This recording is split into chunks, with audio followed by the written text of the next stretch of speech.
Alright there folks, hello there, this is Alan recording another comprehensive Magic the Gathering Arena Draft video, and yeah, I barely uploaded any content for these last couple of weeks, and I have yet to upload the Premier Draft Midnight Hunt. The reason, because I'm just busy in IRL, and just don't have much time to record as much as I can. But yeah, it's been over at least a month now, maybe close to 2 months, and the Midnight Hunt, I mean, sorry, not Midnight Hunt, but Innistrad Crimson Vow is about to be released in a couple of weeks, so I'm going to do a deep dive in this format and just try to showcase everything I know from what I've been reading, all the drafts I've been doing, and and taking all the advice that I've listened through in the podcast. But yeah, I drafted set multiple times in paper and also in arena. Just again, didn't have too much time to record. But yeah, I think I need to get this more content on my channel. So let's fire this off. And yeah, blue's the best color. I think black and white are both close. And then green and red are definitely the colors that I don't want to necessarily be in. Red was, I think, has gone slightly higher because of the red spells cards, which are really strong, but the red creature-based decks aren't very good.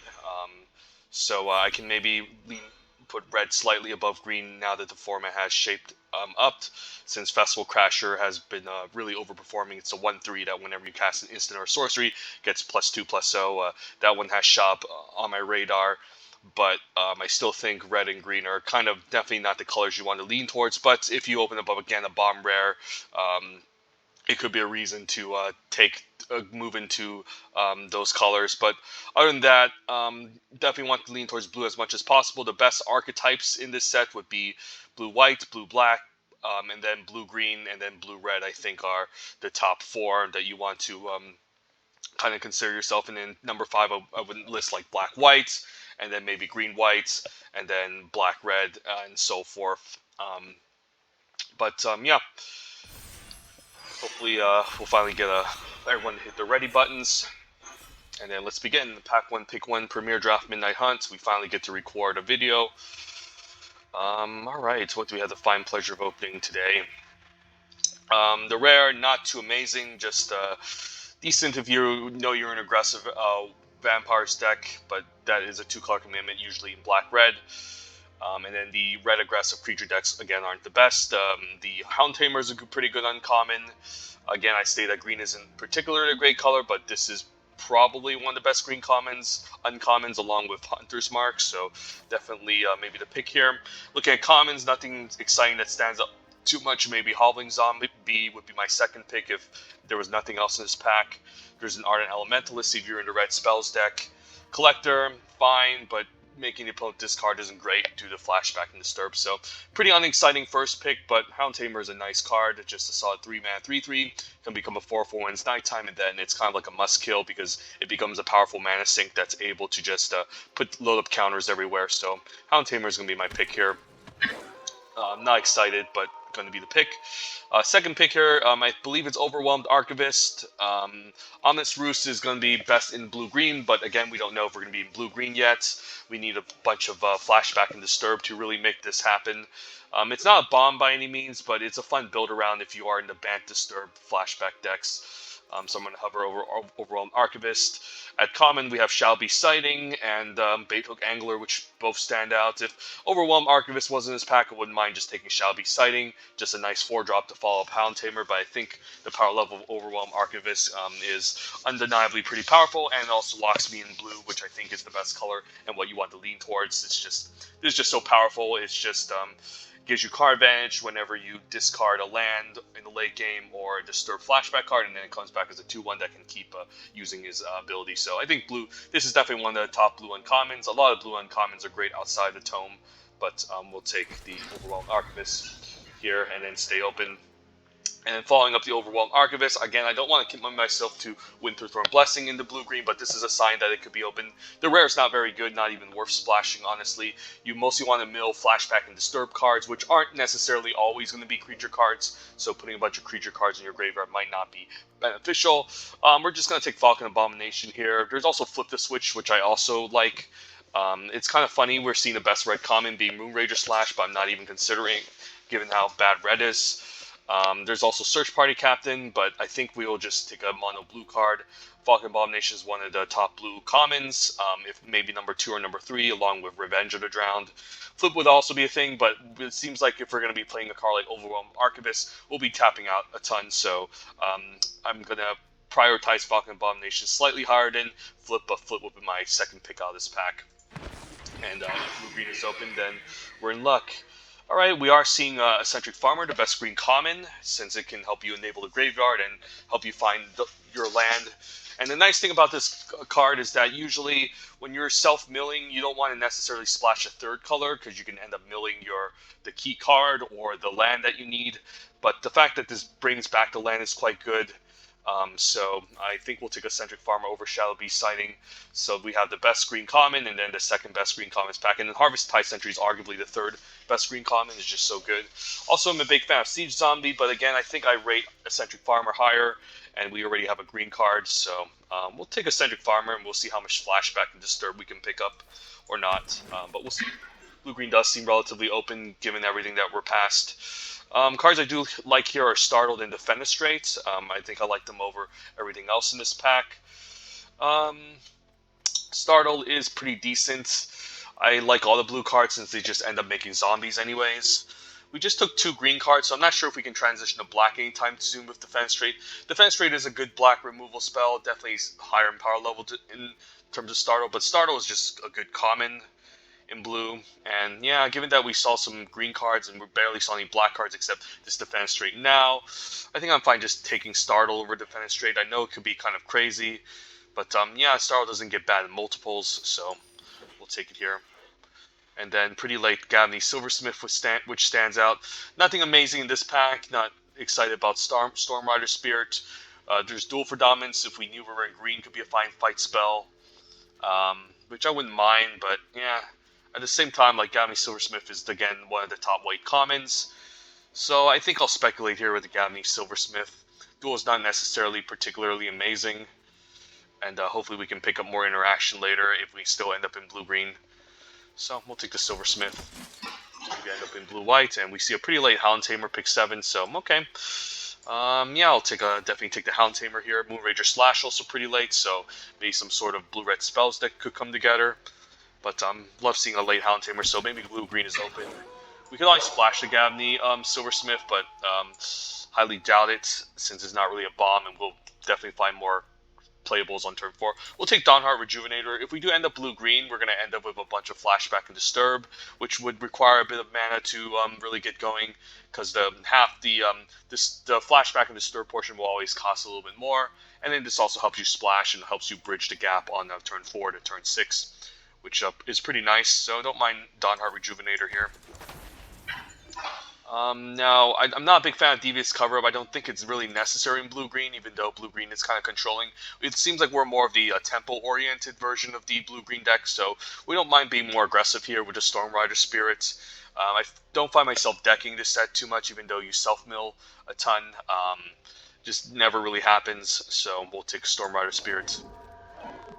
Then could just take a second Dawnheart Rejuvenator. If we have more Flashback cards, maybe I would consider the Unblinking Observer, but Dawnheart Rejuvenator is fine for now. And then, am I splashing for Old Stick Fingers? Probably not. Could be kind of cute. I mean, I'll just take it here for the collection. I think Candlelit Cavalry is just replaceable. So, yeah, we'll just put in the collection here. And then I'll definitely take Shadow Beast Sighting over Harvest Tide Sentry. Even though I don't mind Harvest Tide Sentry as a fine 2-drop, this just has more synergy, and seeing it pick 12 is interesting, so maybe Winterthorn Blessing will make it. And then we'll probably play Drown Yard Amalgam over Storm Rider Spirit anyways, because of the whole Flashback Disturb thing, but if we don't pick up enough Flashback or Disturb, we'll just play maybe like a blue-green tempo aggro deck, who knows, but it seems like blue-green's wide open. Someone did take out Winterthorn Blessing as a speculation. Speaking of Winterthorn Blessing, I could take it here, but I'm also a big fan of Dennick Pious Apprentice, and also a big fan of the Dawnheart Mentor too. I think Dawnheart Mentor is the most flexible, but it's definitely lower in power level compared to something like Dennick. And if we're going to be splashing a card, I don't mind splashing for Dennick. He's definitely the best card in this pack. And if we're the only blue-green drafter at the table, there's this chance that Winterthorn Blessing could wheel. So I'm down to just take Danik here, maybe, and uh, Bant, blue, white, and green, are the Bant colors, are where the whole flashback disturb thing is going to be at its best. So yeah, it gives me a better incentive to maybe play Drown Yard Amalgam now in this deck. I just want to load up a bunch of flashback and disturb, and Danik is perfect. So hopefully we wheel this Winterthorn Blessing. We did see someone take it earlier, but I think Danik is just too powerful here. I gotta take it. And then here, I think I like the Archivist over Nimblegas Intruder. There's also Eccentric Fireman. This pack is stacked. Given our deck, I think we just want the Overwhelmed Archivist. I mean, it really depends on how much self-mill in flashback we have currently. And, I mean, we already have one Eccentric Farmer and Drown Yard Amalgam. But the thing is, the nice thing about Overwhelmed Archivist is that it also just helps you, quote-unquote, mill by discarding your flashback Disturb card. So I'm down to take this Overwhelmed Archivist, and I think is a lot more powerful than Eccentric Farmer, so... I mean, this pack is stacked. I wouldn't mind Nimblegas Intruder, another Falcon Abomination, or Eccentric Farmer. But, yeah, Overwhelm Archivist is. And then we'll probably take... yeah, I think we need to take the Eccentric Farmer here, as much as I like Winterthorn Blessing, because, again, this just keeps me more open by taking Eccentric Farmer, and then there's a chance we could always wield the Winterthorn Blessing later, because this is a single color card. Angel Fire Ignition is also a bomb, but I don't think we can really go out of our way into 4 colors to splash it. So probably just take Eccentric Farmer here. Hopefully the Winterthorn Blessing wheels. And then here, this pack isn't exciting. Timberland Guys, whatever. A Natural Moonrise is not a card I'm interested in splashing. Could maybe just take our first copy of Secrets of the Key. I'm not sure about splashing Crawl from the cellar, but I mean, it's not too different from Secrets since they're both value cards anyway, so I'll just take Secrets here. Our first copy isn't too bad. Best card in this pack is the Gabney Dawn Guard. Seems some other white cards here too. Loyal Griff. There's also the Ghoul Color's Harvest, which I could take. Yeah, I could try it here. I mean, otherwise, I don't think I'm splashing for any of these cards in white. Candle Guide is whatever.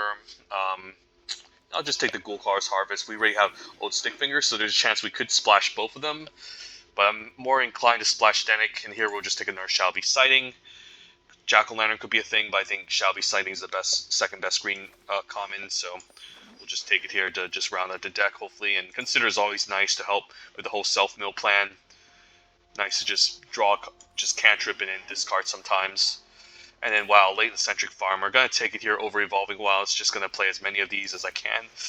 Alright, we'll be doing a lot of Flashback and Disturb for sure. And Jack-O-Lantern is nice to help us splash for Danik or any other black cards. Alright, ooh, Diagraph Horde. What's this doing this late? I mean, I don't think it's necessary. I mean, I'm not even really excited about splashing with this or that. I don't think Old Stickfingers or Ghoul Color's Harvest are by any means great. I'll just take another Consider. And then if we're playing Shall Be Sighting, we're looking to flashback. Maybe one copy of Unblinking Observer could always be okay now. We turn the Earth by any means. I don't think we're splashing red for this. Don't think any of these matter, so... Alright, the deck is shaping out decent. We even got Lake Crawford Services. Sultai does seem relatively open, but I don't really like splashing any of these cards, honestly. Here, this pack is just not exciting. Could just take Contortionist Troop, just good in any green deck. No blue or green cards I'm too excited about. There's always Silverbolt, which is playable. But I think I'm more just excited about Contortionist Troop. If we can enable Coven, there's just loads of counters all day and can be quite powerful. Makes good usage of our Dawnheart Rejuvenators, providing us a ton of more mana to sink into. So we'll take a Troop, but not a very, very exciting first pick. Hunters Clear Shot is exciting. There's also Revenge of the Drown. It's kind of funny, pack one, pick one. If you ask me which one I would choose, I'd probably take Revenge. But given that we're more interested in killing things, I think Clear Shot is just better. And then it could lead for nice 2-for-1s if opponent does a block. Sometimes pumping your creature could be nice and then taking it out. Also 3 mana is nice, so I'm going to take it over Revenge, but Revenge is also quite incredible. We'll just take a Clear Shot here, and then... yeah, I'll take Falcon over Geist Wave, even though I don't mind the extra interaction. Falcon is just, again, quite powerful. It's funny, there's Covert Cutpurse, which we could also splash, but again, I think our deck is going to have enough power that we don't care too much about going out of our way to do any shenanigans here. And then I also like Flip the Switch, but again, it doesn't seem like we have a ton of flash and mana to keep up, so I think it's time to pick up Evolving Wilds to help splash for our Danik. And we're already full of full-on playables, so we just don't even, yeah, we just don't need it. We don't necessarily need Flip the Switch, even though I like that card. A Stag Awakener, I think, is the second best common in the set, too. And by far the best black common. Nothing here, again, nothing exciting. Yeah, just take a random Timberland guide, I don't know. And then, I don't know if we need a second Startle. One Startle's probably fine enough, but I'll probably take a second one. Again, not interested in anything else. I guess I can always rare draft. Why not? Just get another 20 gems. What the hell is Diagraph Horde doing? I don't know why people keep passing this up. We don't have synergy with this card. It is a great black common. I think it's the second best black common behind a Stag Awakener. I think you take a Stag Awakener first, always over Diagraph Horde, but I don't know what this is doing this late. We could easily go Soul Tie, but I still think splashing white for Denick is better, because we already have a full deck of playables already. I don't need to really go out of my way to do anything too crazy. I don't know. Yeah, black. I guess black-green could have been a thing. Not sure. I'll just take the rare. Wow, another crawl from a cellar. I mean, our deck is fine. We already have enough playables. I don't really need to consider anything here. It's just we should be able to get by with this pretty nicely. Not a ton of that interaction, just like any other blue-green deck, but I think this is still serviceable. Our game plan is basically to overwhelm the opponent with a value from Flashback and Disturb, utilize our evasion with Drown Yard Amalgam, maybe Falcon Abomination, overwhelm Archivist to close out the game. So, yeah, it should be a ton of fun. I can also consider cutting the Unblinking Observer. It's pretty nice with Shall Be Sighting, though, 2 copies, but outside that, it doesn't really do much for the deck, so Unblinking Observer can maybe go. Might play, like, I don't know, something else. We'll see. Not sure what else I'm interested in playing.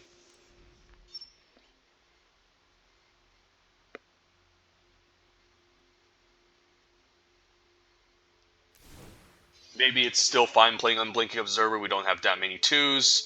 I don't know what other 2-drops we would play over. It's like, I think this is just better than Pestilent Wolf and Timberland Guide, so we could just probably throw in the Unblinking Observer. Could get away with 1 plane since we have Jack-O-Lantern already as well. And then the mana base, I think I'll slightly skew it towards blue, given that we have these 1 mana Considers. I don't mind casting on turn 1. Eccentric Farmer is also a way to fix 2. So, yeah, it seems like a fine deck. Overall, it's not too shabby. Again, I could consider splashing black, but like Diagraph Horde is great, but I don't care. I don't need the 2 zombies. Crawl is fine. We could maybe splash this in. I guess Old Stick Fingers. So you just cast a bunch of mana, put a bunch of creatures in your graveyard, and then it has power and toughness, yada yada. It's fine, but I mean, I don't even like if you can miss on creatures, it could be a thing. I guess you have to reveal X creatures, so you're guaranteed to hit creatures, but still don't think it's that impressive. It's not too different from Contortionist Troop. If you have a lot of mana, you just cast a big Contortionist Troop. And then Ghoulclar's Harvest could be kind of cute as well, but again, Zombies and Decades can't block. So I think this is it. We'll just run this type of blue-green deck. I could also just run Tourney Earth too, in case I'm afraid of decking. We have triple Eccentric Farmer, Drown Yard Amalgam, but I think we'll just get by pretty easily. I mean, we also have Overwhelm Archivist, which is also doing a lot, Draw and Disturb. So I could consider throwing in Turn the Earth if I'm afraid of decking, but it's also just not an amazing card either. Do I just cut a Consider or Secrets of the Key? I think Consider is definitely better than Secrets of the Key. And I think I might need Unblinking Observer now that I'm running like Turn the Earth and like Shall Be Sighting, and I need some sort of random 2-drop. Yeah, this is interesting. We could just cut Secrets. I mean, we should have enough value that I don't need to spend 3 mana to draw a card, and then 6 mana to draw a card, and then pay an extra 2 to draw. So how much is this? I guess it's like so it's 4, 6. It's like 11 mana, draw 3. I don't think that's great. All right, maybe I can slightly skew it towards green now that we made a couple of changes. Even though, yeah, it shows in the data that we need slightly more green. Yeah, I mean, we need to cast Dawnhard Rejuvenator as well, but we need blue early for Consider, though. So I'm actually going to favor blue a little bit more, even though it does state that we need green slightly more. I don't know, it could be wrong, but Consider can also help us find our green sources by looking at the top. So we'll try this deck out, see how it goes. Yep. Yeah, just a Simic value deck. I don't really like milling Hound Tamers, but the card's just good. If we don't mill it, then we can always cast it, and it can always help us close out the game. Yeah, Farmer seems like a good, You know what, let's go green. I mean, this is a blue source anyways. I'm gonna respect the data here, and then just go slightly more green. I could be wrong, because we need to hit blue for, the, whatchamacallit, consider, the single consider, but I'll just, hopefully we can, if we don't get blue mana for consider, at least maybe the eccentric farmer can help us find the blue mana by digging pretty deep on the top. I mean, it can dig for a land maybe, so we'll see.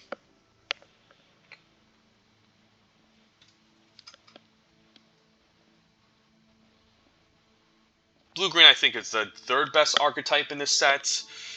But yeah, if we're faced against blue-white or blue-black, it's definitely not close, because I would label blue-black and blue-white kind of like the S-tier archetypes. I think there's a huge gap between the S-tier and the Tier 1 decks. So, I mean, hopefully we don't run against too much of that, but we'll see.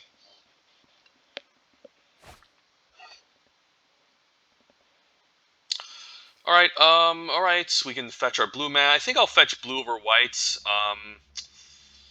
I mean, it's kind of. I mean, I do want to get blue out and then cast some Blink Observer. So if we get land, we can get Shall Be Sighting. So I'll take the risk and fetch blue for Evolving Wilds, unless I top deck the island right now. So yeah, I think it's safer to fetch blue. Like we have myriad of ways to find our white source too, with either Eccentric Farmer, and then it's not like we're splashing for 2 white spells. So I'm down to just find our blue mana here to get the Unblinking Observer, and then if we luckily get land, we can cast Shall Be Sighting on 4, which I think is quite strong. We found our blue land, so alright. Sometimes you just have to take the gamble.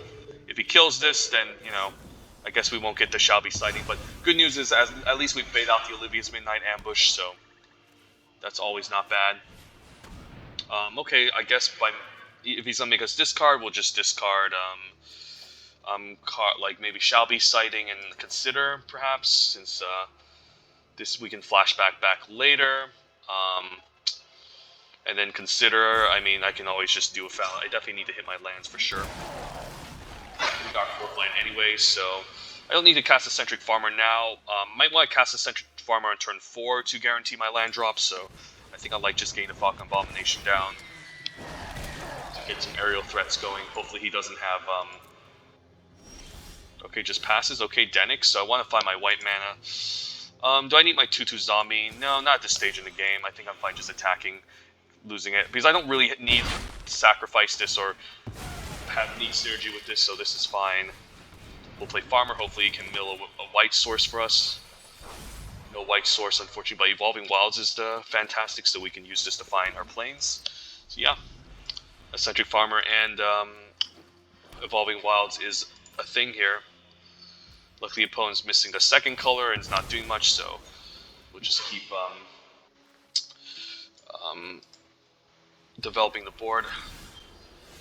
And I don't need to cast Dennick here, since if I get a land, we can be mana efficient. So we'll just play Drown Yard or mill ourselves, perhaps. More value. Assuming we can get a flashback or disturb card in the graveyard. Sometimes you get them, sometimes you don't. And yeah, the opponent just scoops up the game. Just really unlucky not getting second mana or developing the board much. So yeah, no way out. It's probably the worst way to make a zombie in the set, since it doesn't really negate flashback and disturb, given that you just cast the cards later. But I mean, there's nothing like that's the reason why like the white-red creature aggro decks and green-red creature aggro decks are not great in the set. It's just that they don't have a ton of flashback and disturb, and then you get 2-for-1 by cards like No Way Out, which also generates a zombie. But if you're playing blue-white or blue-green disturb, it doesn't affect you that much, because again, you eventually just play the cards again later. So No Way Out doesn't really do much. It's kind of like the worst way to generate a zombie in the set, and it's not necessarily a card I would main deck unless I'm really light on playables and desperate to generate zombies. Alright, sure. I mean, there's nothing wrong with Overwhelm Archivist, maybe discarding, hopefully a flashback card we can find. Since I don't mind casting this on turn 4, it could be pretty nice.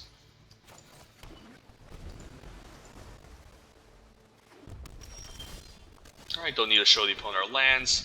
If we don't get 4th land, I'm probably going to play the Eccentric Farmer just to ensure that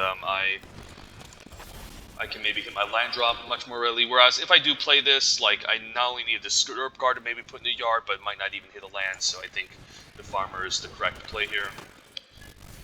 Makes it more likely to hit my 4th land. We did, so yeah, that's good. We got some value off of the graveyard. I don't think I'm going to block the Flame Channeler, because he could cast like a Neonate's Rush to blow me out. Yeah, that's a strange attack. If he attacks, I'll take it. It's a little bit strange if he attacks like that. Survivor, okay.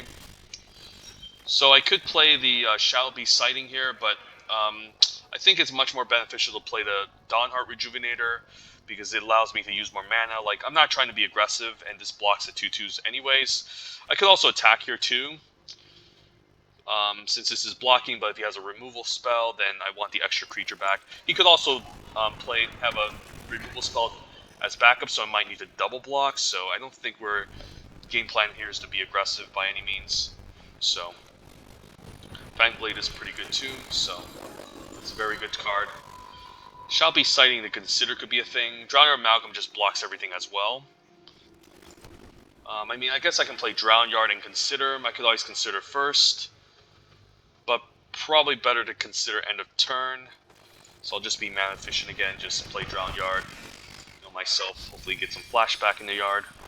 Ooh, okay, white mana in the graveyard, but at least this can tap for white, so we'll say go.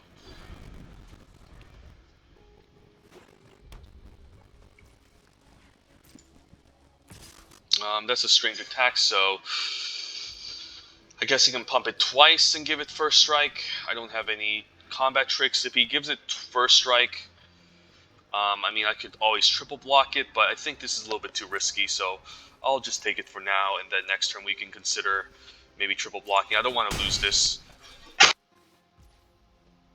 because he probably has like a Burn the Accursed here. Do I want to put that in the graveyard? So next turn I'll have 3 mana, since I can play a 4-drop, and then maybe Overwhelm Archivist, so I think I'll decline and then draw my land. Lands are just very important to have. And then what we can do is we can play Overwhelmed Archivist first. Overwhelmed Archivist can discard, I guess, Shall Be Sighting, which is nice. So we can cast that later and then cast a Shall Be Sighting.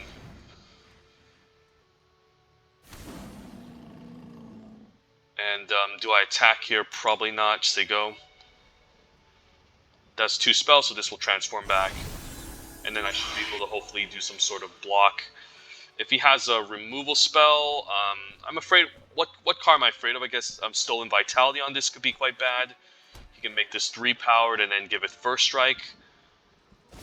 Okay, he passes to make that into Werewolf, but we can just transform it back again.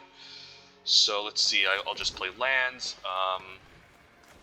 Yeah, I'm not even sure if I need to cast my 7-drop. I think I'll just Eccentric Farmer into Falcon Abomination to just keep transforming this back. Get my planes. And then just cast my Falcon Abomination to double spell. And we can also turn the Earth end of turn to get back maybe Hunter's Mark, Clear Shot into our library. No need to do anything, just pass a turn. Yeah, we just want to keep transforming this back into a small creature. Might actually not even cast Turn the Earth, so I can double spell in case he tries to transform this back, but we'll see.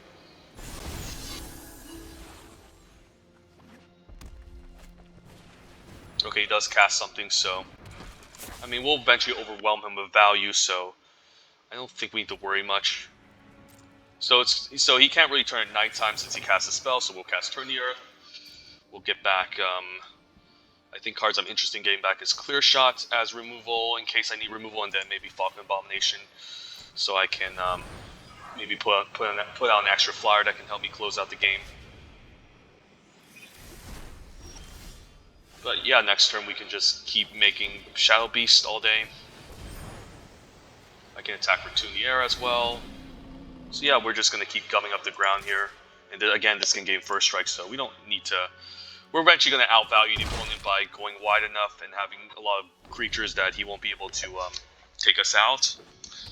So we should be in a pretty good shape here. If he attacks with a 3/4, that's interesting. Okay, wants to loot here and transform this. Sure.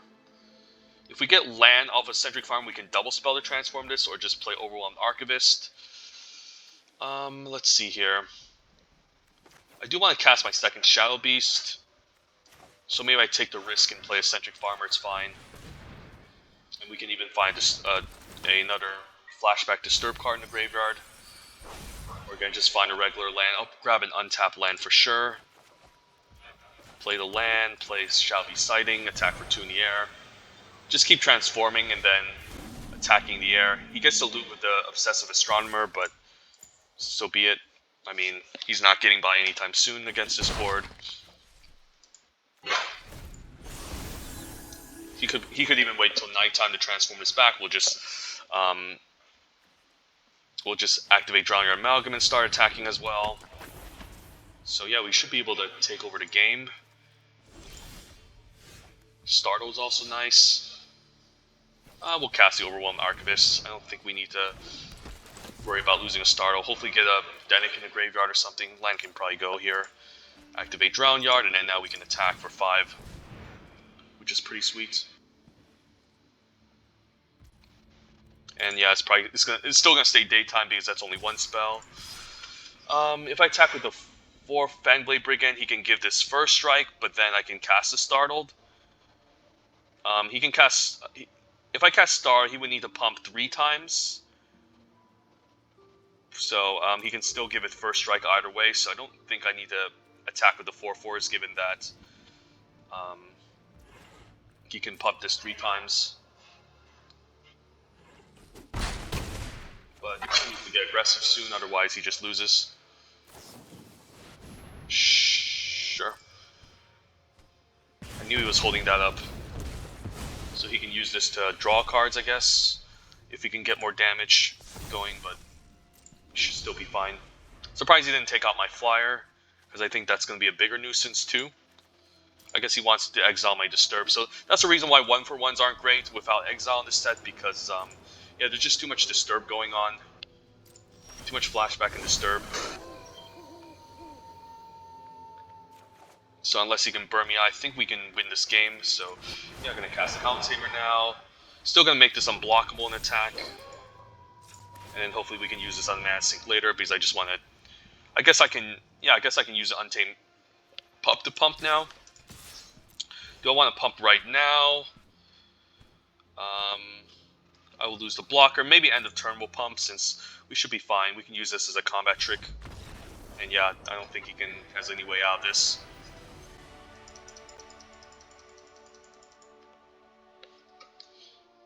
Yeah, blue-green's fun. There's definitely better blue-green decks I've seen so far. I mean, yeah, there's definitely blue-green decks that I've drafted and played against, obviously, but this one's a solid one. It's by no means perfect, but it's fine. And yeah, we'll just keep playing. 2-0.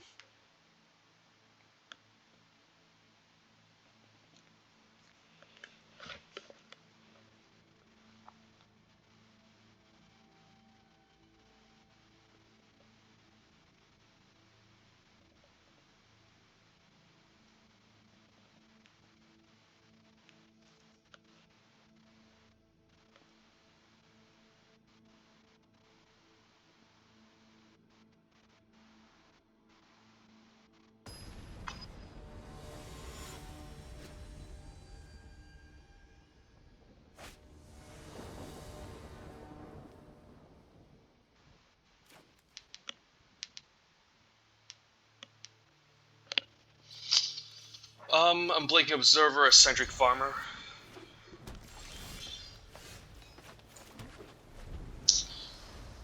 Yeah, we're drawing too many of these. Hopefully we don't deck ourselves, but Turn the Earth is going to rescue us, of course. If we can top deck Shall Be Sighting, that's great. Okay, against another blue-green, so hopefully they won't be able to outvalue us, because I'm afraid of cards like Rise of the Ants and Hound Tamer, obviously, so... yeah, we'll just a Centric Farmer for sure. Can cast Consider end of turn, luckily because this provides mana advantage, and Jack-o'-lantern can help us cast Denix, so that's pretty cute. We'll see go.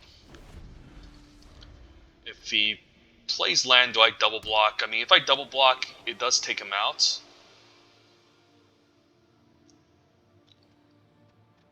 I mean, he's forced to use this. Okay, so he shall be sighting. If he attacks, I will double block, but I think that's a bad idea.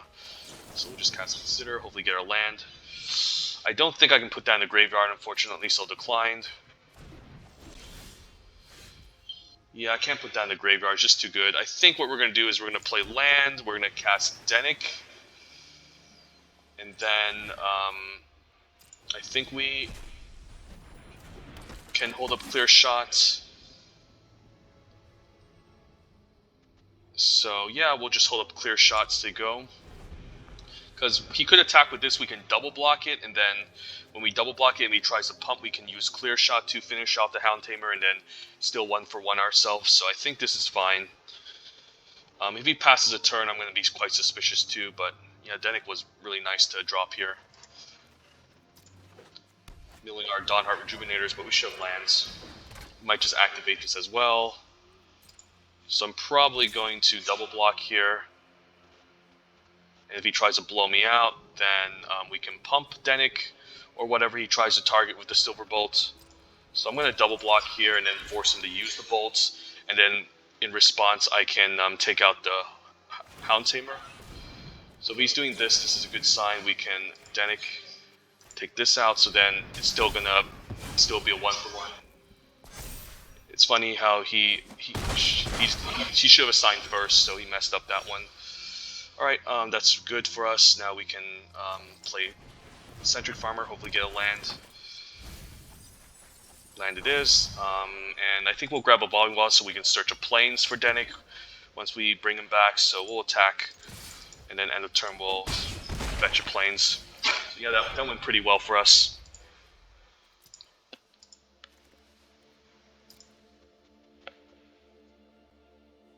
Clear Shot can be really powerful.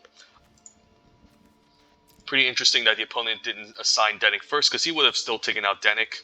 But, I mean, there's an argument for not taking out Dennick, because he can just come back as a flyer. But either way, if he's on the battlefield, he's just going to be a huge nuisance. So, just a great rare. Definitely a bomb I'm willing to splash.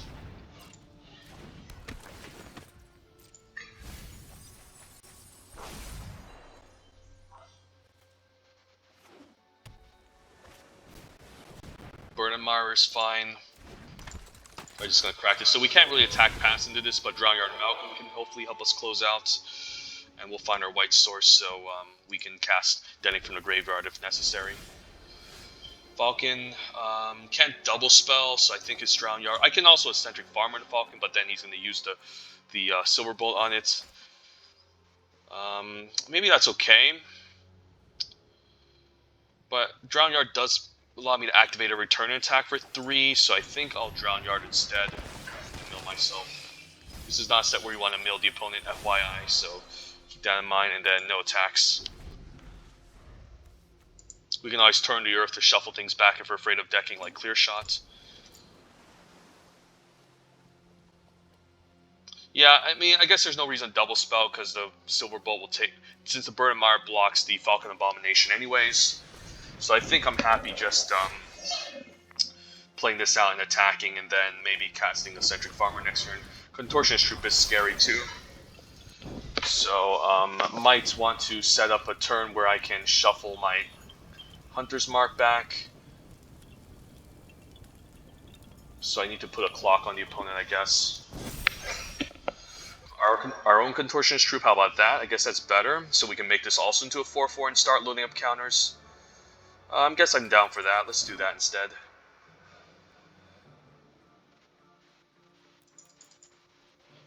Yep, x equals 4. We'll just do our own Contortionist Troop.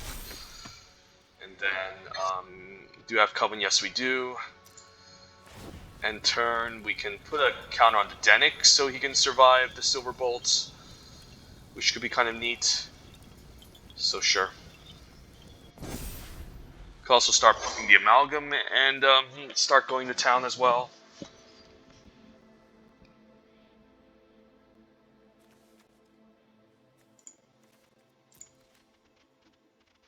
I don't mind if he casts Shadow Beast, that's okay.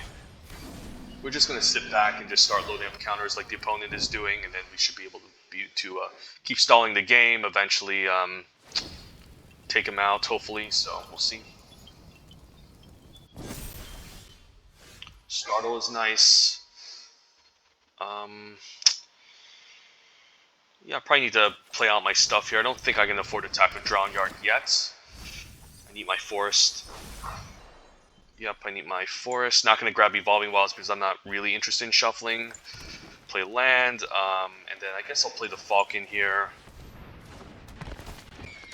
And then no attacks. End of turn, we can load up a counter onto...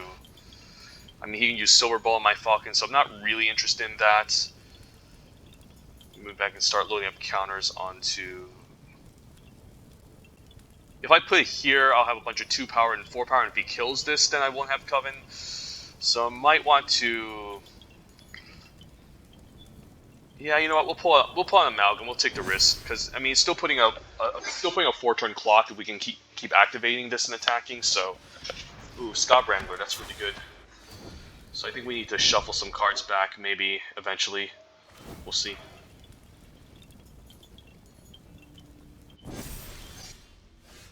Land is nice. Yeah, we can use the Observer.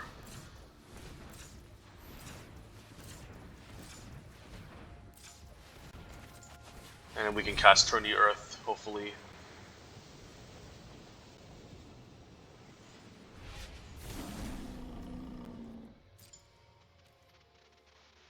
No reason to attack.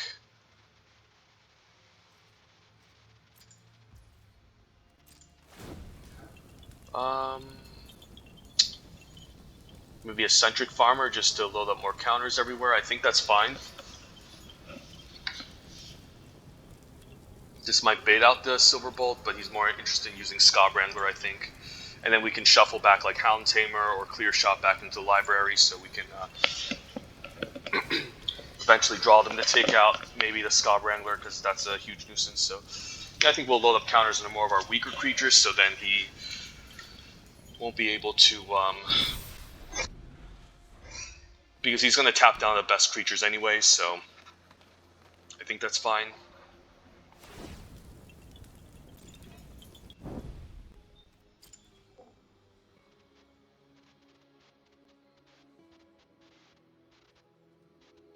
Could attack with a Harvest Time, fine trading a Centric Farmer for it, or the Denic.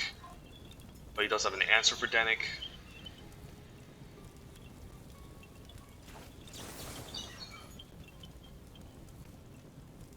Oh, I guess Denic is going to prevent the ability, so I think Denic needs to die. Yeah, that's annoying. Okay, I guess it's time to maybe Suicide Denic or something. So, yeah, probably going to activate Drown Yard here. And I think I'm fine suiciding Denic and maybe recasting him, so move to combat. Oh, he doesn't do anything? Okay, I think I'll attack with these two, because I want to Suicide Denic to cast Turn the Earth.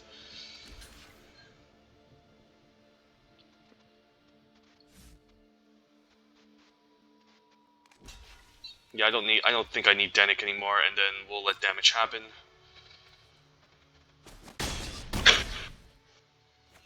Denic will die, we'll just recast him.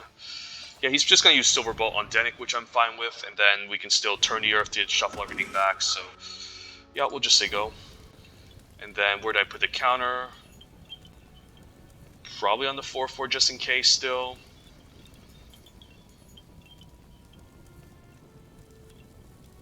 But he can just tap it down. We'll just keep loading onto the farmers.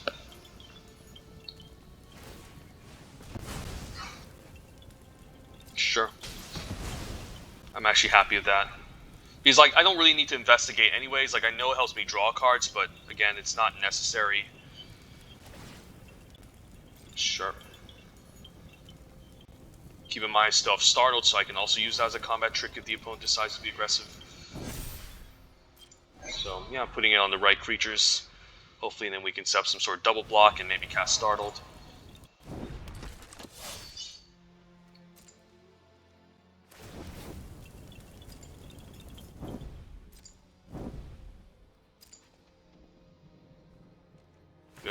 blocks. The opponent doesn't do anything.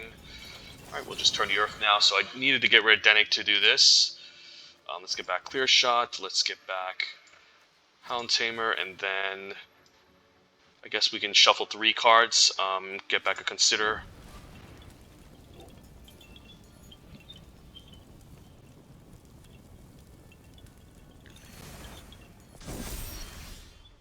Overwhelmed Archivist is okay.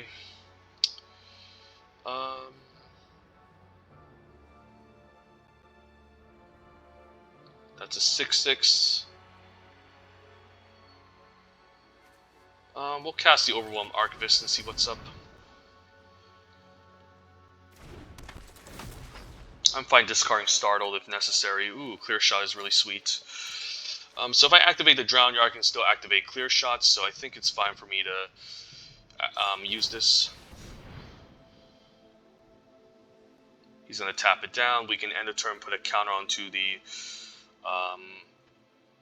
one of our weaker creatures again. Maybe put it onto the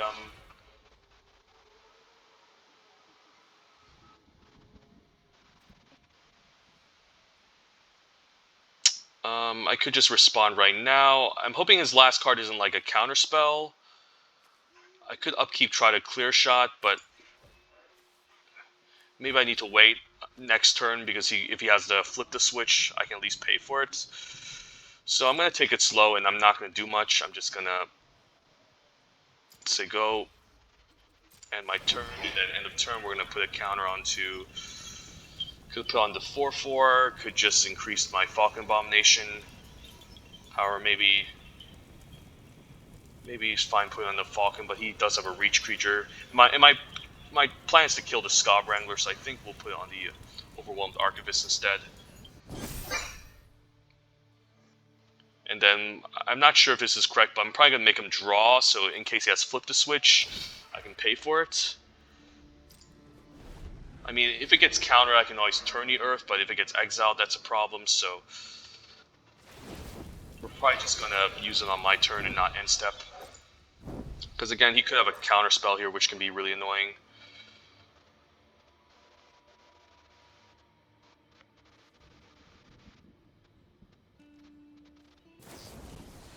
Startle just a cycle, interesting. I could respond now. Do I want to respond? I guess I will, just in case. This could be bad, but if he bounces Contortionist Troop, I can make a bigger one, so I guess I'll attempt to use this on the Scob Wrangler before this resolves so he doesn't get to draw a card. That's really good. Alright, that's great. So now I can actually try to close out the game now. Alright, sweet. And we can always use Turn the Earth to shuffle back our Clear Shot. I can also do it on upkeep. I think I will. So I have a chance of drawing the Clear Shot.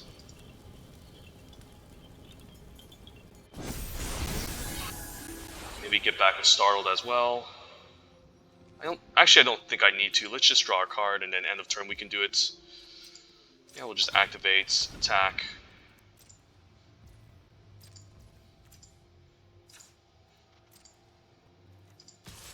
And then I can also put a counter and start loading up again.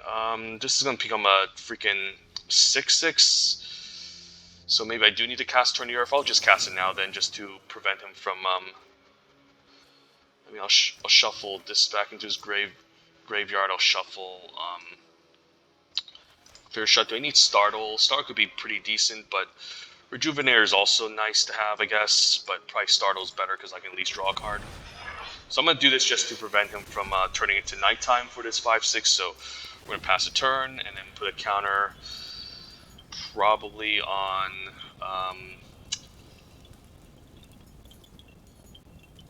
4/4. I'm not sure if this is correct.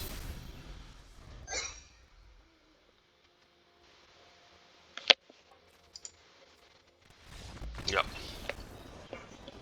A lot of strategy and decision making involved. If he had a counter spell, that would have been really bad, because otherwise he would just keep tapping my guys down, and then I would have maybe decked myself. But I guess Turn the Earth isn't bad. Now that I'm self-milling a lot. If I didn't self-mill that much, probably not. But with triple eccentric farmer, I think it's okay. Because, you know, we could end up accidentally milling the hunter's mark or the town tamers that we need to close out, so I think it's okay.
Alright, we have all three of our colors. Eccentric Farmer on turn 3, we'll try it. And then we'll definitely consider on turn 1 to maybe find a land or put a flashback card in the graveyard. Do I want this in the graveyard? I mean, probably, I don't mind using this to fetch a land. I'm going to decline that. I'm afraid of flooding, though, because we have Eccentric Farmer to find our land anyway, so, you know what, let's put that in the graveyard so maybe Eccentric Farmer can find it. And then again, we just drew a land, so we should be fine here. I'm not really afraid of not hitting my land drops. I'm not going to make a 1-mana Contortionist Troop either. I think that's not a good play. And then, let's think here. Could play Hound Tamer. I still can't block this, but maybe Eccentric Farmer's better. If I play Hound Tamer, next turn I could attack with it and threaten to activate the Hound Tamer, but it can also die to removal, which I don't necessarily want too early, so I think I'll Eccentric Farmer instead, 2 steps and better turns, and wow, gain some nice value, and then we can also get back the Evolving Wilds, which is really sweet, so not bad. Definitely going to take 2 this turn. Not sure if I'm going to block this anytime soon, though. I think I need to set up a board first, so I'm probably going to play a second Eccentric Farmer, take another 2 damage. Hopefully he doesn't turn this into a 4/4, that would be pretty annoying, because I don't have much interaction to deal with combat tricks and removal and making this into a 4/4 menace. So, okay, Candle Trap. So we can somehow double block still. Yeah, I think it's fine to get the Evolving Wilds here, crack it, and then play second Eccentric Farmer. Surprised he used Candle Trap on this, that's really interesting. Which mana do I want more of? Probably more of green, since I have a Tourney River I might want to cast too, and then we'll just play second Eccentric Farmer. Can loop back the Evolving Wilds to help thin our deck out. Blood Pact, that's not a card I see too often.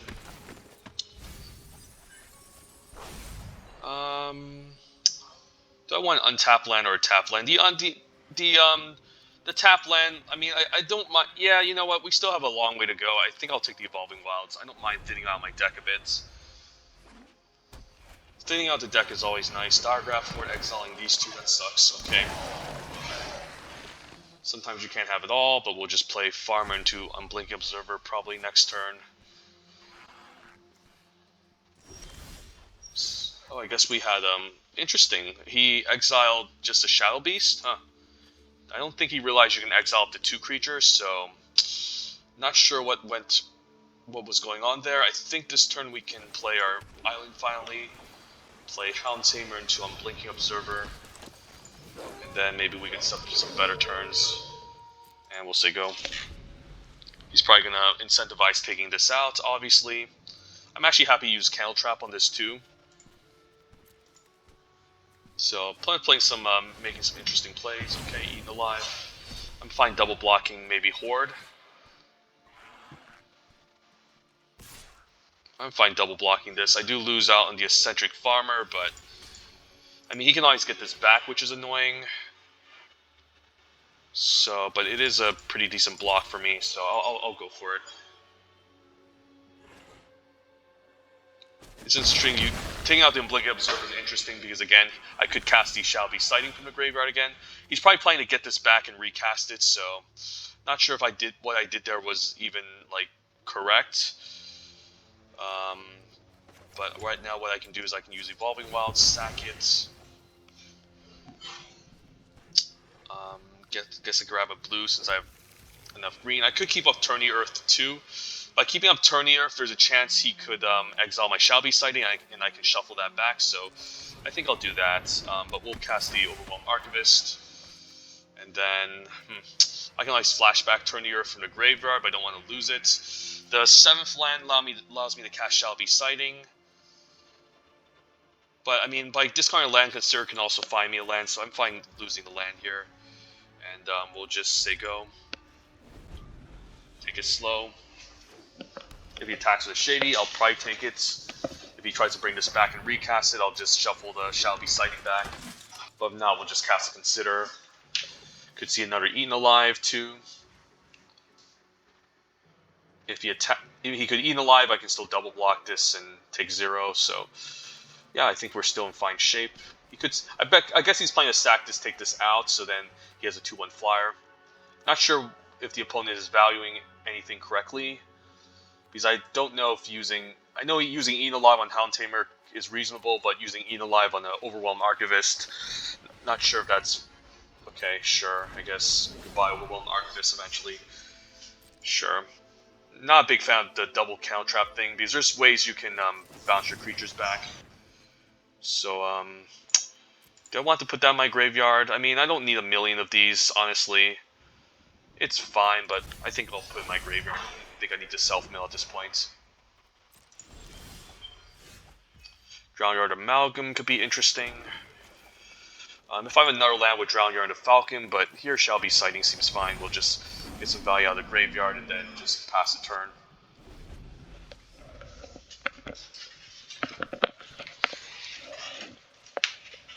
Can start Contortionist Trooping too with the Falcon Abomination as well. Okay, luckily I managed to play around the Sun-Gull Sentinel, so that's pretty good for me. And I can still turn the Earth in case I'm afraid of decking, so. None of these cards I'm interested in getting back with Turn the Earth. Interesting too, just doing a bunch of stuff here. If he attacks with a 2/3, then I'm fine double blocking. Okay, so I don't want to play into right. I think I don't mind using Drownyard into Falcon this turn. Yeah, he does get to exile my Drownyard, but again, it's still okay. I guess he wants to attack to maybe get rid of this next turn. We can still Falcon and maybe trade off, so that's fine. My double blocks are still okay. So he's probably wants to attack with Sun-Gull to exile the Overwhelmed Archivist. Morbid Opportunist is quite strong. So he's probably going to try to exile this and draw a card, and then luckily he can't give this Hexproof or Pseudo Protection, so I should still be okay.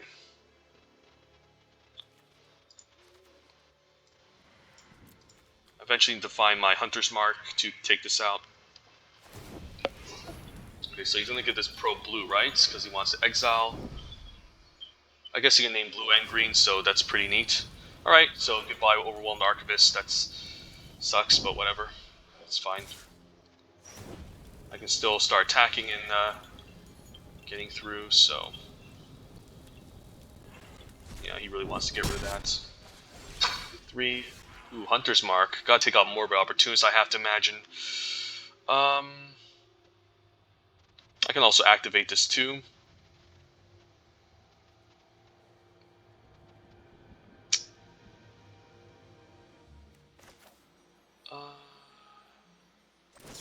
Yeah, sure. I think Morbid Opportunist is the creature I have to kill here.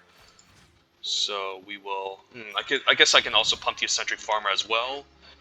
if he tries to do some shenanigans. So I think I'll attack with these three, and then if he tries to do some sort of block, I can blow him out. So I think this is okay. And we'll list the Shady Traveler first. Interesting. Okay, I guess he wants to reanimate his creature. We'll definitely clear shot here. Take more opportunities before he draws cards off of it, and then we can get some nice. We got some nice attacks in. And I can also make a 4/4 Contortionist Troop. He's going to exile it.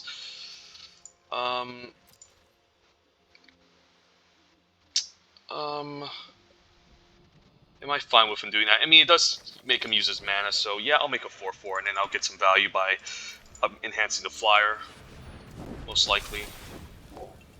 Or the Drown Yard. I think the flyer is better because this array has built-in evasion I can activate, and then this is just more evasion, so yep. He's probably going to use this to exile the Contortionist Troop and then attack exiling Jack-O-Lantern, which I'm fine with as well. I can also put this in the graveyard as well, so I could block with the Sun-Gold Sentinel if he okay, if he attacks with it, and I will.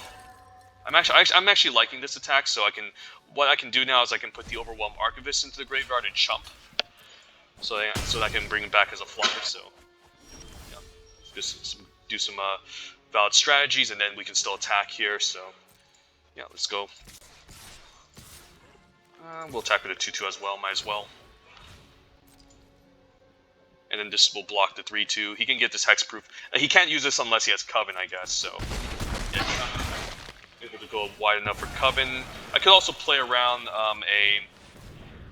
a sweeper, but I've turned the Earth to maybe shuffle everything back, so I should be fine.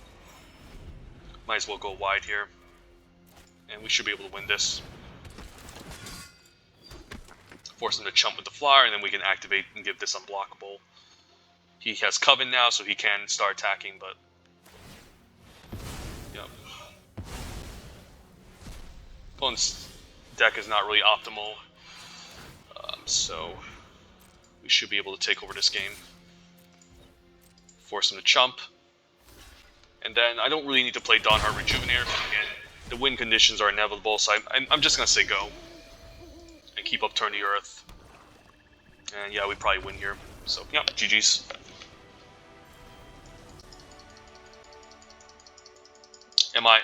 Maybe this video should be titled Getting Out of Dumpster Mythic.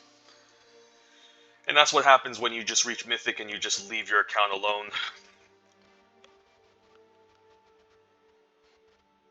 I'm happy finally recording a video here.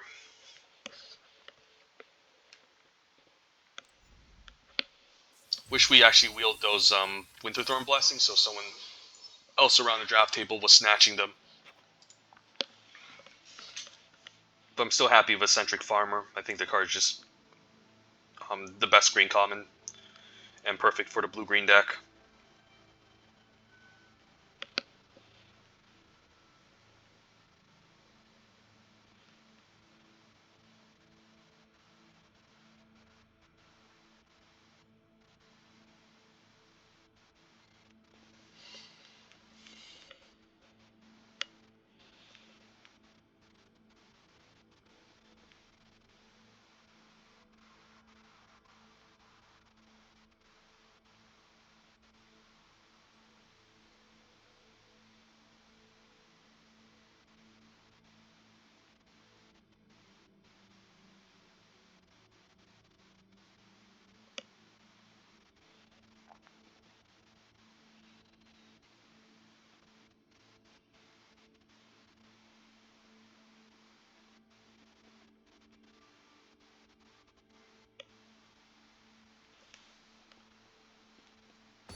Well, this hand doesn't look great. I'm not guaranteed to get Falcon or my third land drop.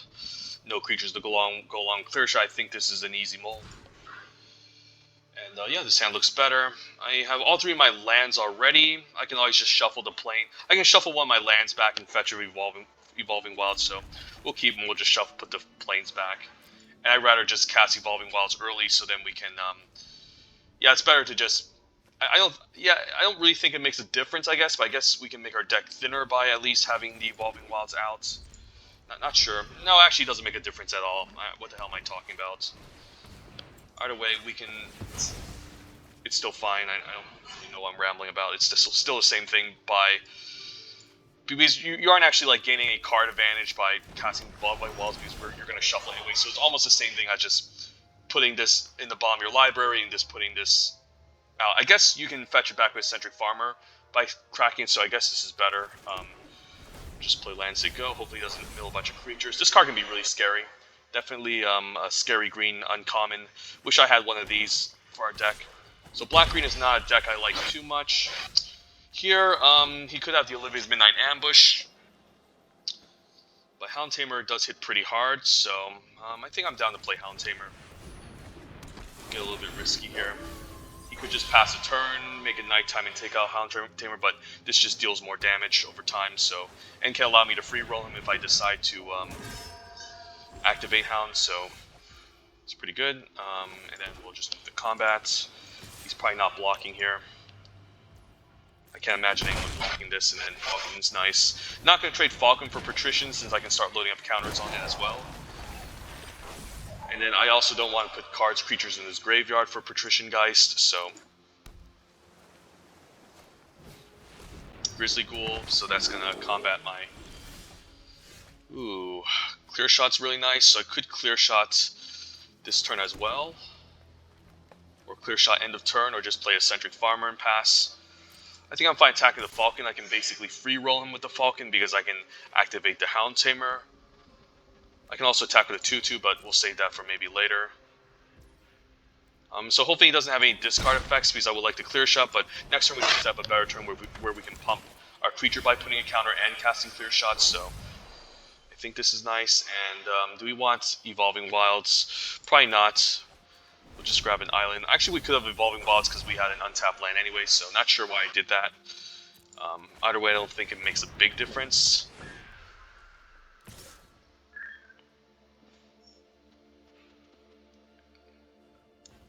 Now I can just stay back, putting counters everywhere. Ooh, second Hound Tamer, okay. Actually, no. I guess it's better to double spell this turn instead. So, I'm probably going to play second Hound Tamer, keep up Clear Shots. I can also take out the 1/1 here. Lots of options. I think we say go. Alright. I could just take 5 in the air, it's not the end of the world.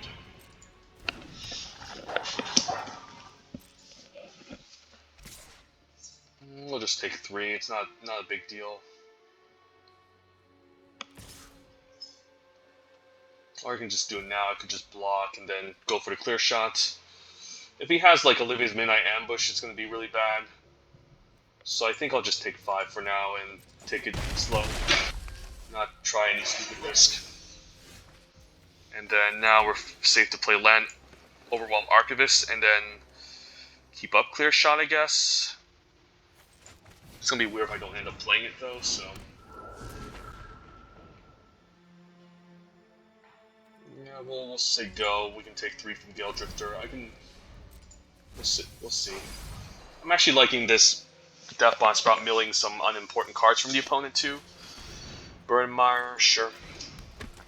So with 1 blue, I could do the block now and go for the shenanigans play, but it's not really a blowout, so...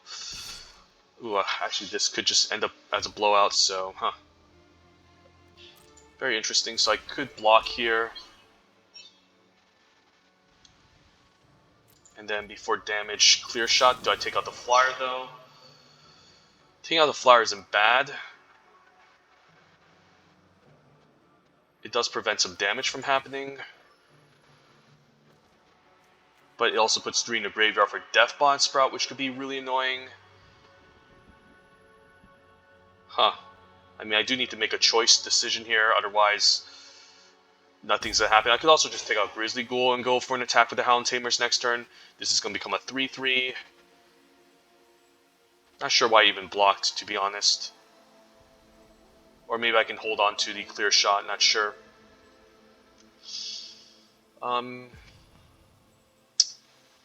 Yeah, this is rough. Maybe Sprout can go. Sprout's just too good for his deck. Yeah, I'll just take off the Sprout. It's basically a 3-3. I have to go for this. And I still keep up 2 flyers. Jack-o'-lantern is nice, so I could eventually block this and do all sorts of shenanigans. Yeah, we'll just say go. I don't have to do anything. I can just keep activating Hound Tamer. I can also attack, but yeah, this is not necessary. We'll just say go. I can also just trade this off and then exile it once it's in the graveyard. That's kind of cute too.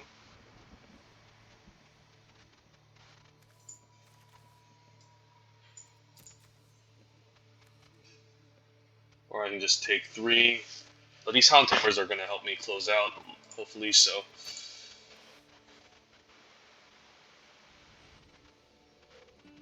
So I could block and then exile this. Crafted Identity is annoying. Sure. I have a second Hound Tamer anyways. Do I cycle this? Probably not. Where'd I put a counter? Probably on the Falcon. So then I can start attacking the Falcon as well. Do I want to put that in my graveyard? I mean, I can play this and then keep up the clear shot, so I'm actually going to decline, because there's some flashback stuff I can get back, which can be pretty key, so I think I'll play this Centric Farmer. And then I guess now we can grab back the Evolving Wilds, eventually crack it, and then get some value off of it as well. Gale Drifter can now attack. I can still block and trade. I think we'll just say go, keep up the activate ability. I'm probably going to block the Gale Drifter. If he goes for a trade, then I can sacrifice my Jack-o'-lantern and get rid of it. And then in terms of creatures to grow, okay, we'll just activate this first.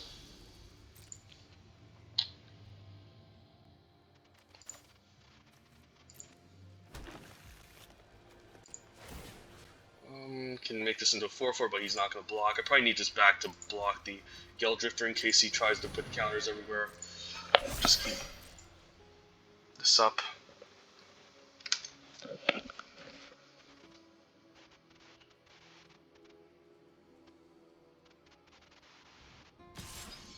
Actually, I might trade now that he's attacking.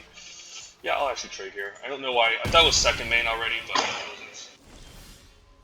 I guess that's fine. I will consider first before we exile this. Yeah, I'll put down the graveyard. I don't need more lands at this point. Exile the stupid Gale Drifter. And this can also help me fix, which is really nice. Guess we can still play land. I can still activate this twice, which is really nice. I don't really need Unblinking Observer at this point. So I think I'm going to attack with the Overwhelmed Archivist loot. Ooh, Dennick is sweet. I can also play Dennick, but I want Dennick in the... I just want to get Dennick out as a past apparition, why not?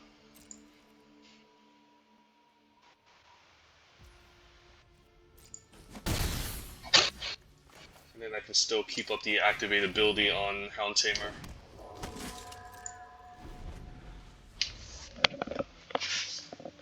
And if any of my non-token creatures...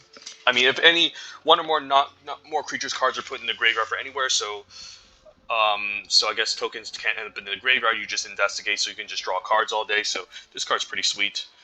Gotta be careful of Hound Tamer, because he can just load up counters, but luckily the opponent is kind of mana screwed. He does have 5 mana available, so hopefully he doesn't have some sort of 1 mana trick or something, because we need to close out the game with flyers, I think, so he's probably going to go for an attack this turn. Okay. Probably going to start loading up counters onto Haunt.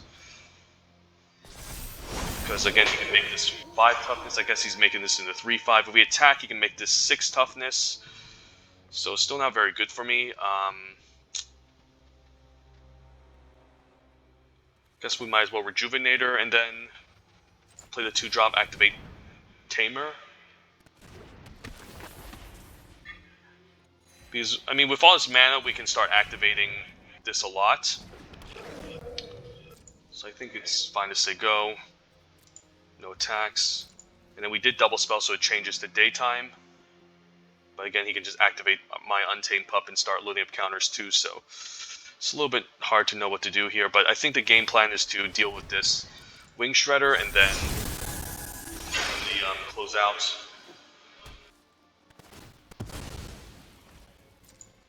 I'm gonna...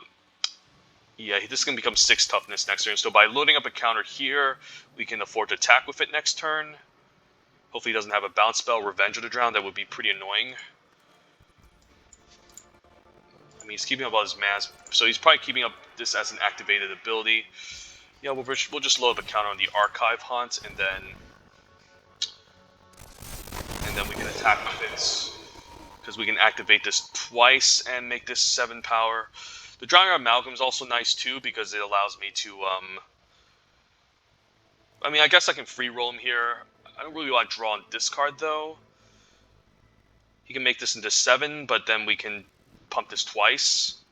So I guess I can free roll him with the Archive Haunt here, since I can activate this twice. Yeah, I probably don't need land here. We also have Tourney Earth, so I'm not really afraid of decking.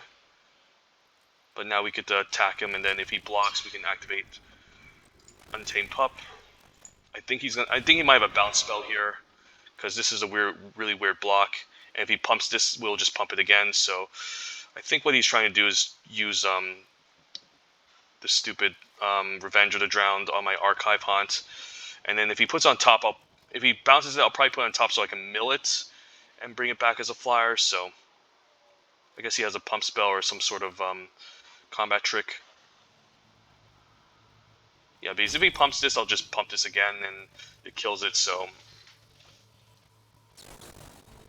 Defends, okay. Sure, I guess it's dead.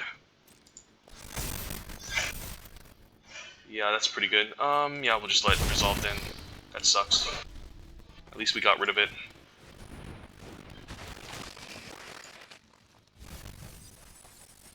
And Tourney Earth can help me shuffle some things back, so that's nice. Shuffle back Clear Shot. And maybe some Falcon Abominations.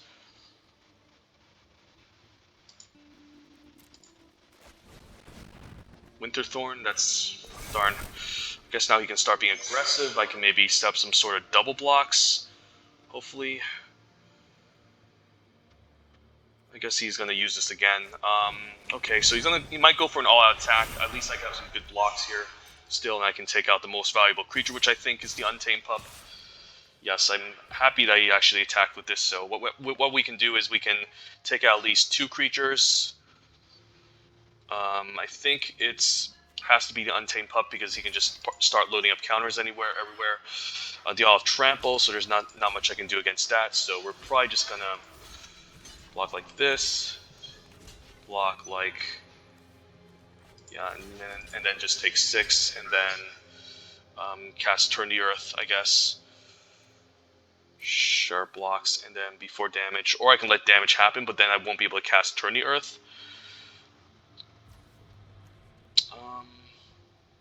I'll just cast Turn the Earth right now. My graveyard, let's shuffle Clear Shot back. Actually, no, I need this to resolve so I can get back the Untamed Pup. So I'm actually gonna let this resolve here. Like, I don't want this, but I mean, I guess I can do it before end step. So since the Dawnheart Rejuvenator survives, surprisingly let that survive as well, so I can get back Clear Shots, and then get back both Hound Tamers.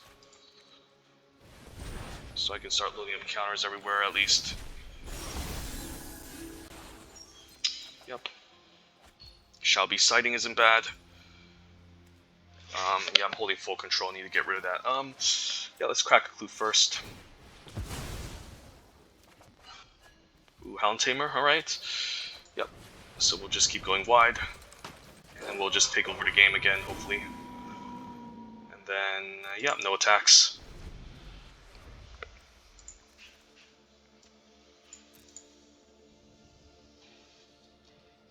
He might turn this into nighttime. We can still play Shadow Beast Sighting, maybe put a counter or attack with Drown Yard.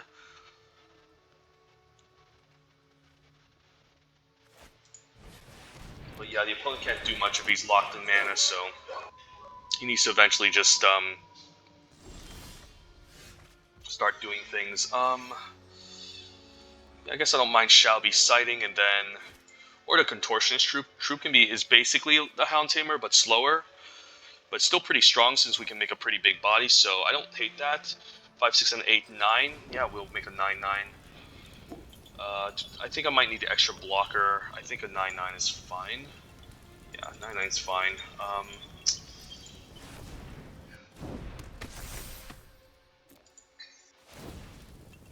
We'll load up on the Drown Yard because we can just give it unblockable all day, so I think that's better than Denic, because Denic's kind of fragile too.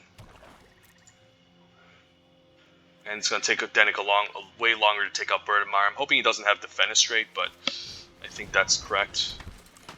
Pyro's Haulers, okay. And even a Mystic Skull. It's going to be very hard for him to make it nighttime, though. So, I can also attack with this. I can attack with a 9/9. If he triple blocks it, that's not bad. I can clear a path. Probably better off to just maybe attack with this. I guess I can also just... If I swing in a 9/9 is not bad. He does double block it. So maybe I still say go and then still take it slow. Since I can always just make a pretty large Drown Yard Amalgam and kill him. So we'll just activate Hound Tamer end of turn and then just make a swole Drown Yard Amalgam. Hopefully he doesn't have a million removal spells, and then yeah, we might just go for an all-out attack here.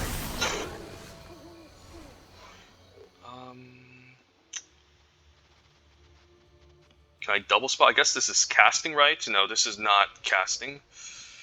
My another Dawn Heart.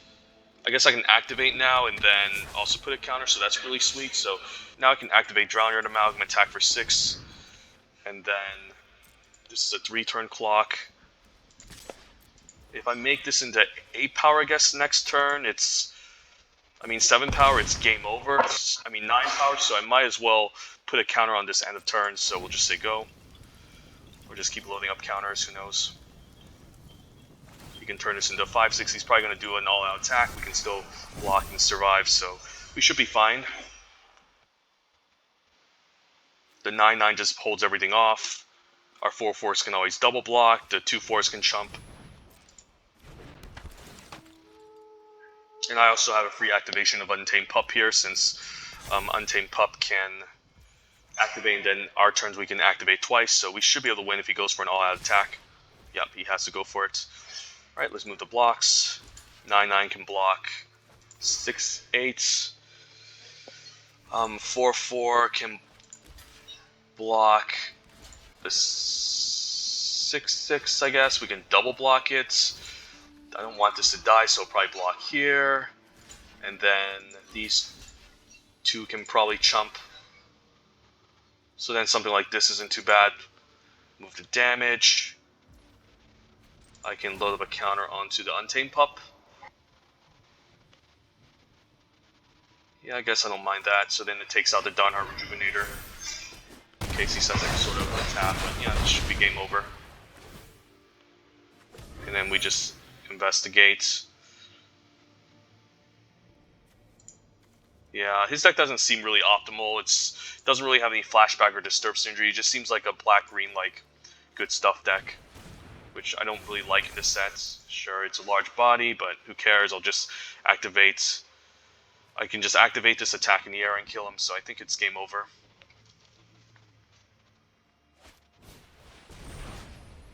Oh, I guess he can gain life. That puts him up to 12. Okay, I guess it's not over yet, but it's close. This is a 10-9, so I might need to keep this back just to block and load up counters on, because this can be pretty scary. If he has removal, I'm dead. So I don't think I can afford to attack with this. I can attack with Denick, though. Attacking with Denick is okay. And I'm fine putting one counter onto this. We'll keep up the Hound Tamer again in case of some shenanigans. With the end step, I'll put a counter. Yeah, on the Drowned Yard, it's okay. This should be able to block the 10-9, and then this should be able to block a 6-6, and then, yeah, we should be able to win this. Alright, 5-0, not bad. We are getting our way out Dumpster Mythic and redeeming ourselves, so this should be a pretty nice video for my archive.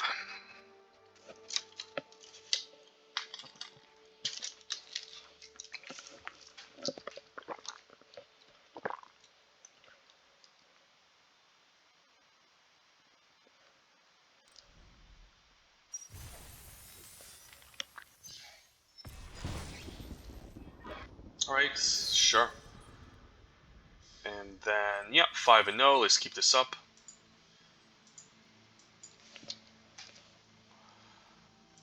Just 2 more wins, and then we'll get to 7. Our games have definitely been pretty long and grindy, so this is definitely not a very aggressive set. There are aggressive decks like green, green is not aggressive at all.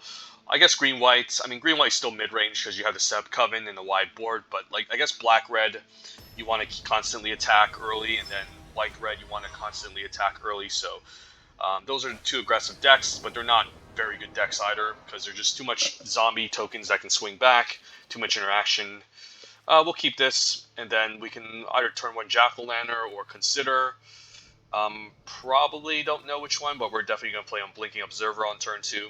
It depends. If I don't get my land, I'll probably Consider on turn 1 so I can get my land drop. Because this still requires 2 mana to cycle, and I want to play on Blinking Observer on turn 2, so we'll keep this. If we don't get a land, I'll play Consider. If not, maybe Jack-o'-lantern,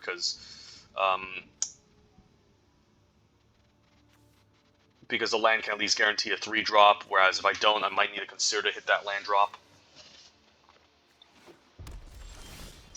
And we don't get a land, so I think we'll play Consider turn 1. Okay, there's a Vampire Socialite. Pretty scary. This on turn, so this is the black-red aggro deck I was talking about. Can be really scary if we don't take this out, because he can just, Denick. So if I put Denick in the graveyard, what happens? I don't really have fixing for Jack-o'-lantern, because I need this in the graveyard first to pay for white. It would be a great 2-drop, but unfortunately I think I need to put in the yard. And then, so I can increase my chances of getting a land drop, which I still can't seem to get, so I'm happy I discard this. So we'll probably play on Blink Observer and hopefully get a land next turn, so we can set up a double block on this, because this can get out of hand if he keeps connecting and casting vampires. He just puts counters everywhere. I guess I can clear shot this next turn, so it's not that bad, but it's still not great. Okay, Neonate's Rush. At least he's not developing the board, so not the worst, but still need to hit my land drop. And we did, luckily. Alright, can play Hound Tamer, but Sentry Farmer sets up a land for next turn, so I think we'll Farmer instead of doing anything else. And then now we can get our island, thank God. And then hopefully he doesn't... He might get value off of this by putting a counter on his Vampire, but maybe we can clear shot this next turn, which would be important. So this is one of the scariest 2-drops to see on turn 2. And No Way Out is not bad. Actually, I'm happy he did that, so now I can discard these 2 cards since I can get value off of them in the graveyard. And then we can happily clear shot this 2/2 before it gets out of hand and attack for 3. And then we can cast Denick next turn, or hopefully cast one of our 3-drops in our hand. I'm actually happy this is happening, so yep. The combat. So he's probably sandbagging removal, so I probably don't want to play Denick into this. I'm probably happier just tapping out for Overwhelm Archivist. Next turn we can double spell. If he takes out the Archivist, it's fine. I don't have any Flashback or Disturb in the deck. in the library currently, so I'm surprised it has nothing to play on turn 4. Yeah, this is not a card I like too much. It's just not a great card. So we can activate this once. We can still set up a double block against it. So I'm fine playing out land and looting here, so we'll just move the combats. Fine. If I attack here...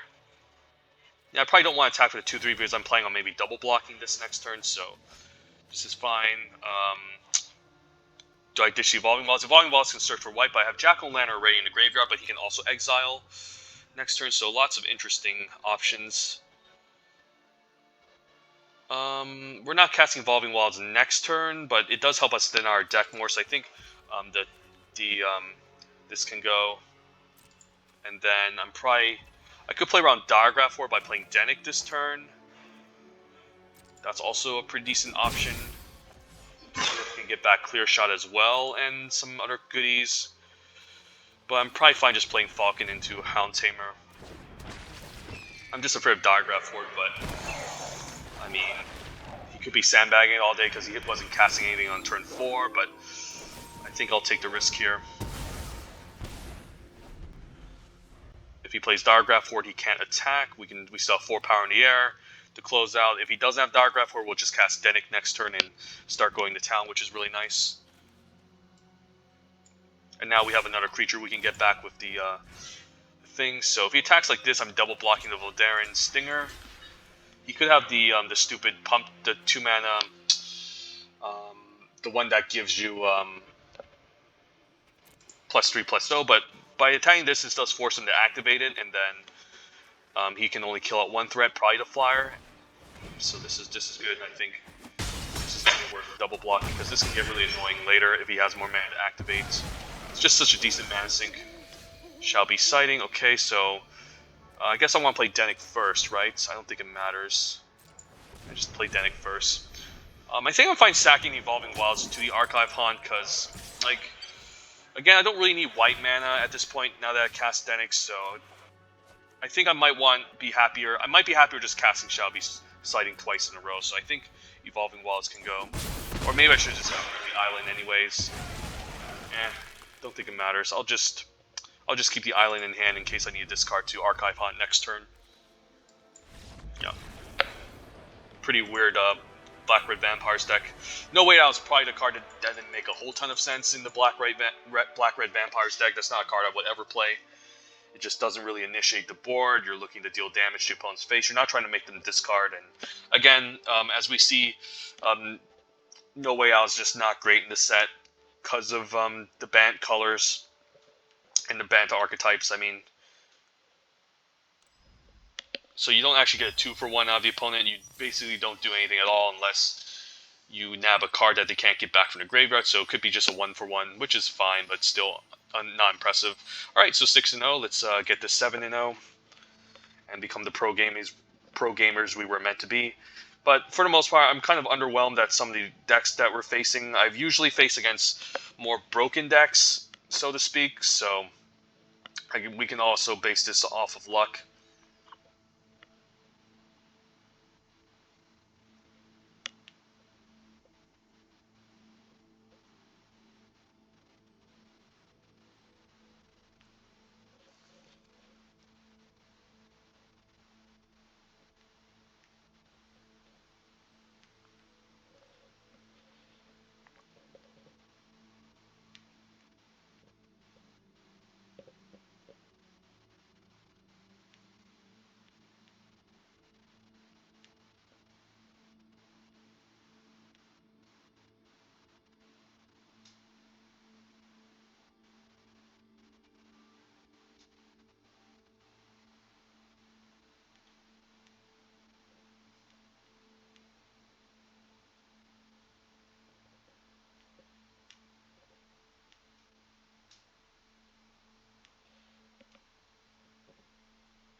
I guess the final boss is prepping themselves because I think our games took a pretty quick to find, but yeah, now here he is, or she.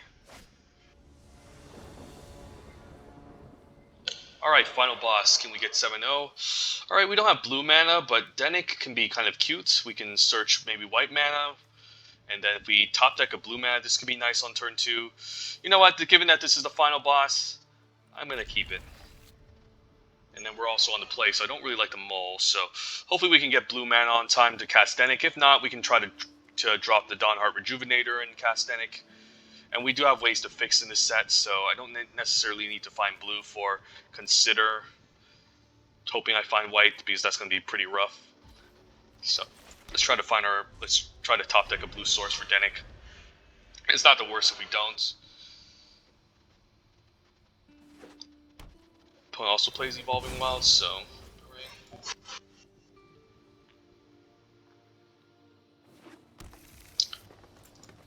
We'll just sack our own in response, of course, and find our own one and only plains. Hopefully we get an island next turn. Pretty please, game.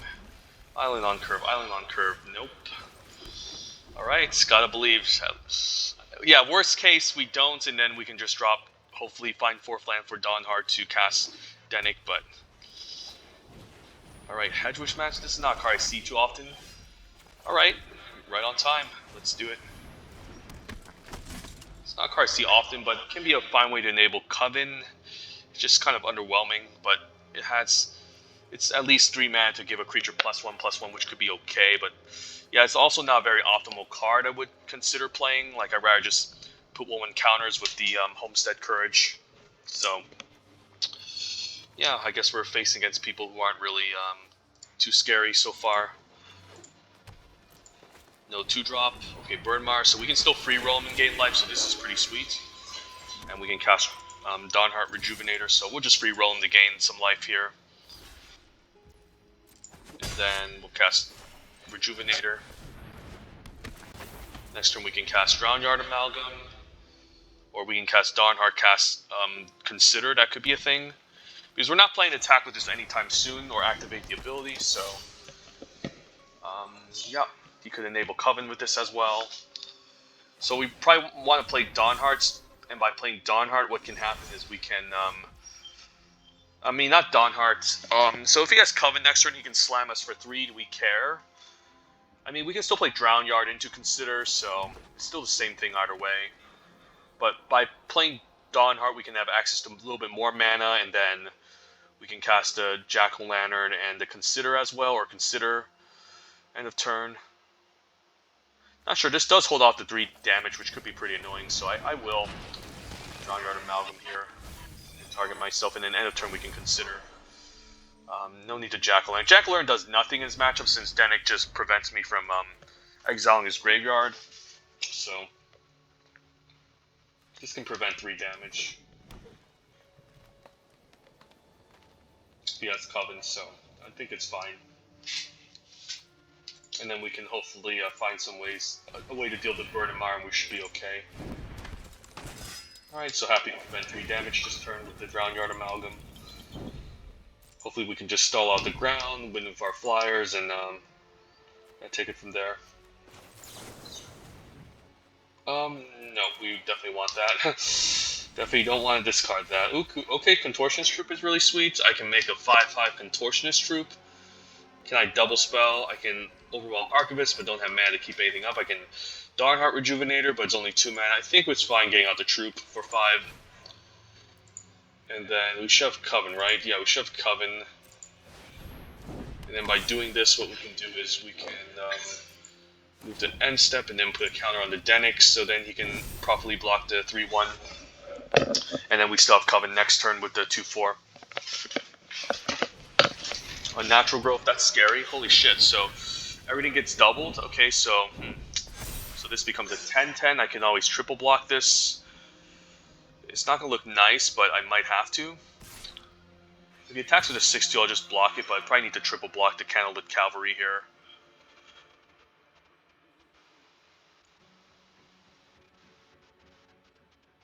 Yeah, this is rough. Unnatural Growth was a card that caught me off guard. I think I need to triple block this. You can take out 2 of my threats, but it's fine. This needs to go. And this also happens on the opponent's turn during combat, so Yeah, I need a lot of flyers to deal with this crap, so yep, this is not going to be easy for sure. So this is going to be 6 power next turn. I can clear shot this maybe. I can Denic. Sucks not having access to a lot of mana, so we have 5-6 mana to access. I probably need to get the Dawnheart out, or I probably need to clear shot. Yeah, I could just clear shot this, and then I can't play anything else though. I guess I can play the Overwhelmed Archivist. It's not great though. I guess Overwhelmed Archivist can now trade for this, so yeah, I guess that's okay. We'll get the Overwhelmed Archivist out. Maybe we can even draw into a land. No land. I guess Jack-o'-lantern can now go. And then we'll probably keep up clear shot in case something happens. Yeah, I think I'm fine, and I can trade for the 3-1. And if he does some sort of trick, we can always clear shot to maybe blow him out. Yeah, we'll just say go here. Yeah, like I can't attack into this because this just activates on each combat, so opponent was pretty lucky to get this out pretty early. That's not a card I see him play too often because you need to be heavy green. Could be a nice finisher, like it would be pretty decent in our deck, but still not like a high pick. So if he turns this into 6-3, we can at least trade. Troop, I think we need to take out. I'm going to hold full control before combat, so he doesn't get to... I guess we can do it later. We can always... It's always going to stop on second main, so it's alright. I think that's fine. And then hopefully he attacks. Okay, before end step, we'll just... Oh, darn, it turns in 8-8 on his turn? Yeah, I should have just responded right immediately. I messed this one up. Oh my god. This is bad. I fucked it up. I messed it up. I guess I can kill this. And by killing this, he can't blow up counters, but this is going to become a problem later. Alright, I messed this one up. I'm an idiot. Oh, I think I had to pull the plug here because, yeah, I just messed it up really badly. At least he doesn't get a low up a counter, but I have to do this to be man efficient. But I messed this up. I should have killed this. I didn't know it retains. I thought it was just end of turn, but no, it's just until end of turn. That was end of combat. But yeah, at least we can prevent him from loading up counters here. It's still not very good for me because he'll eventually just refuel. So how much mana do we have now? We still are missing our land drop, so not great either.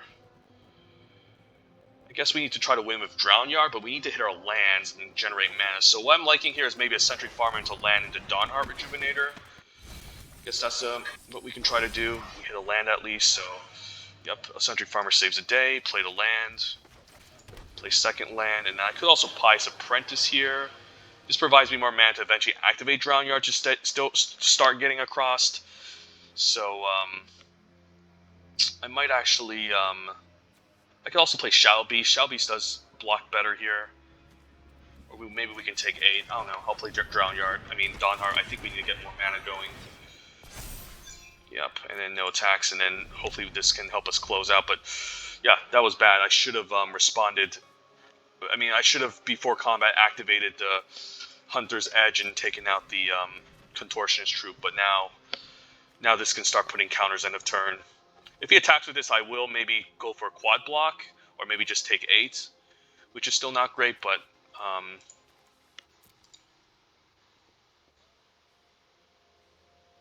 I guess we have 10 power, so if he gives us +2/+2, we can still kill it. But if he has like a Flare of Faith, that's even worse.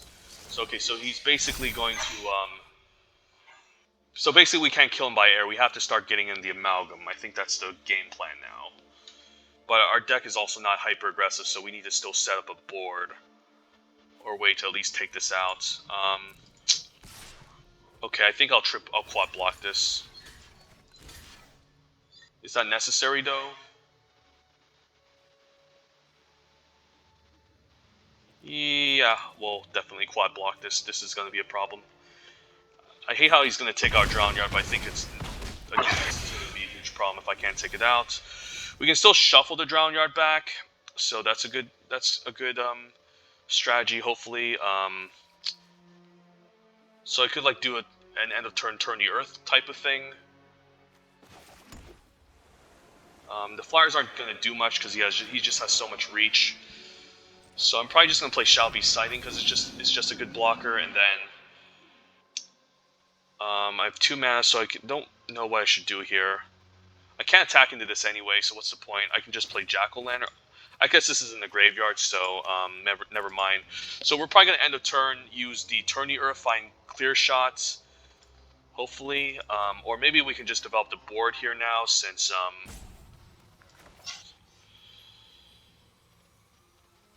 yeah, maybe I'll just toss in a Drown Archive Hunt, not sure. Still not good for me. No attacks. Because I'm trying to find Hound Tamers here to start loading up counters, so I think that's the way to win this. But this Unnatural Growth is making it really rough for me to win. Other than that, maybe it's just to grind him out and take out his creatures, but every single time he attacks, he gets to kill a lot of my own. So still not very good for me. I can't afford to take 8th. I think I need to go for some sort of quad block here. It's not great, but I guess I can't block with a 4-powered creature. That sucks. Yeah, I guess we'll block like this and pray. He does bring back a 1/2, but I'm fine with that. I can't afford to take 8. I mean, I can, but it's still not good. He could have a trick here too.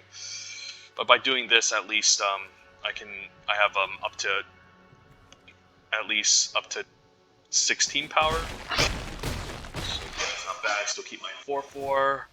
This is dead. It's just a 2/4 with the Unnatural Growth, so that's not bad. The Hedgewitch Mash is annoying. Celestis Sanctifier we can at least trade off as well.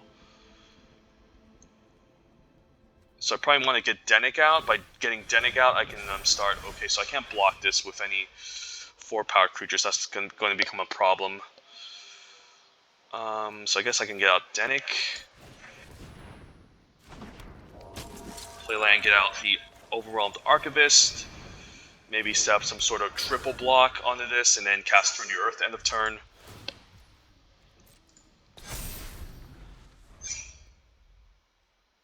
Yeah, I probably need to triple block this, and then cast Turn the Earth, and then hopefully shuffle back clear shots, Drown Yard to help me close out the game or something. If he puts a counter on the Celestis Sanctifier, I'm going to be pretty pissed.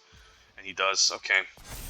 So I need to find clear shots. So I'm probably going to take 10 here, which isn't great. I guess I can also still quad block this. I mean, I think I have to. He's just gonna, maybe I just take it for this turn, and next turn we can set something up. Because I would like to kill this, or at least kill the Burdenmire.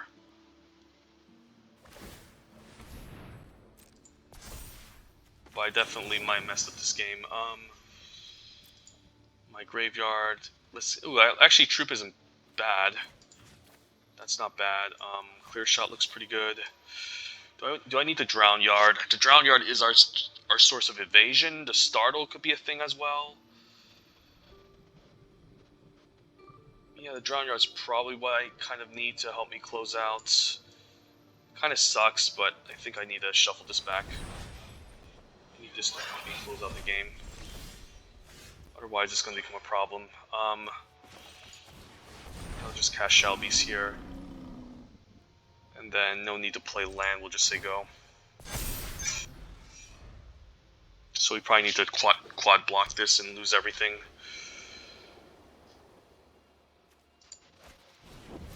Sigarda, I don't think we're beating this. Okay, this is definitely worthy of a final boss, so I don't know, we're probably gonna quad block this and then I guess he can attack with this instead and we can't block it. Okay, so now we can block this.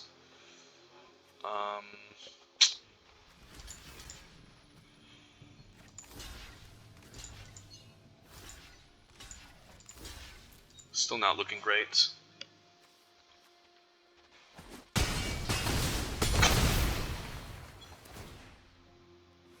I guess we can still draw a card in the turn. Okay, so then it coming in action. I need to take out Sigarda. And then maybe the game plan is to survive against Burdenmire and then just draw cards and win. Drown Yard, okay. Yeah, I guess I'm forced to chump in the air until I find my removal spell. Milling myself doesn't really accomplish anything, I think.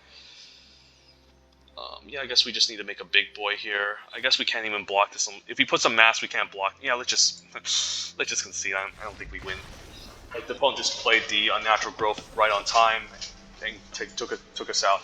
Not sure if that misplay where I should have killed the contortionist troop could have maybe influenced the game in that matchup. Maybe not by much though, because he was just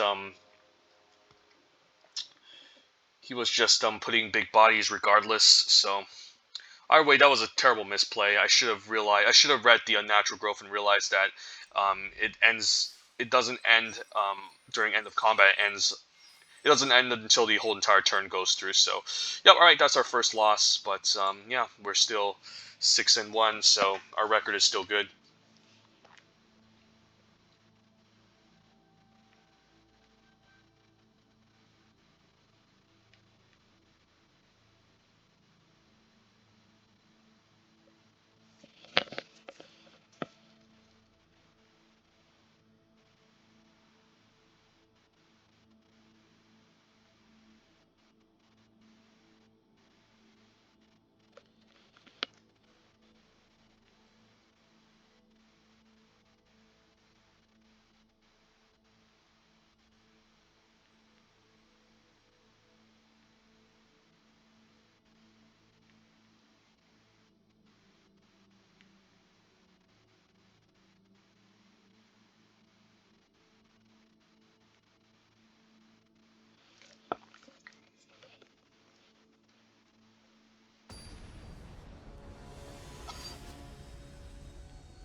Alright, so hopefully the difficulty decreased.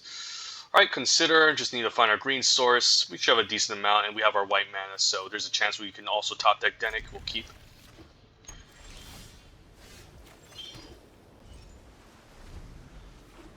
So blue-white, one of the S tier decks. That's a pretty good card. Yeah, we'll discard this. I don't need another blue mana. Just need to hit my green. No Denic, alright. Probably just going to take one. Next turn Falcon and maybe start winning in the air. I don't necessarily want to attack into cut this Castaway too, because it just gains a value from self-milling and then he can bring it back, so... Could also see him, you can flip the switch. Okay, Overwhelmed Archivist is a good one. So I'll probably take some hits from Overwhelmed Archivist, and then Dawnheart Rejuvenator can block it, so... Alright, not going to trade here. Because I need this flyer to close out, and then this naturally blocks a 3-2 anyways, so... I'll probably block the 1-3. He could have a pump trick, but I'll make him use it if he has it. Blue-white removal tends to suck, so... Organ Hoarder is a good one. Alright, at least 2-4 lines up quite nicely against all this. Question is, do I attack next turn? Might not if he has removal. I don't want to play Shall Be Sighting to this, because if he does bounce Shall Be Sighting is bad, whereas if he bounced down our Rejuvenator, I'll just keep gaining 3. I could start getting aggressive here. If he locks us down, I'm going to be taking 6. So probably no attacks, I'll take it slow. If he doesn't have an answer to this, then I can start attacking it, because I can start developing the board state, but yeah. This deck doesn't look pretty bad too, Locked in the Cemetery. It's not a great card, but he probably has an interaction. I'll probably trade for Organ Hoarder if he attacks. I do lose the flyer, but I still don't want to take too much. We can still win on the ground somehow, even though the ground is kind of covered with these two cards. Since we have a lot of value in the deck. But yeah, if he bounces this, I'm probably going to put this on top of my library. Could just take 6, recast it. It's not a good target to bounce, where a Shall Be Sighting is a very good target to bounce, so... Next turn we could double spell Hound Tamer into Unblinking Observer. Unblinking Observer can then trade. I do like Unblinking Observer with Shall Be Sighting, so... Suspicious Stowaway is a good one. Do I try to kill it? That's the problem. He does get to utilize this to loot, but...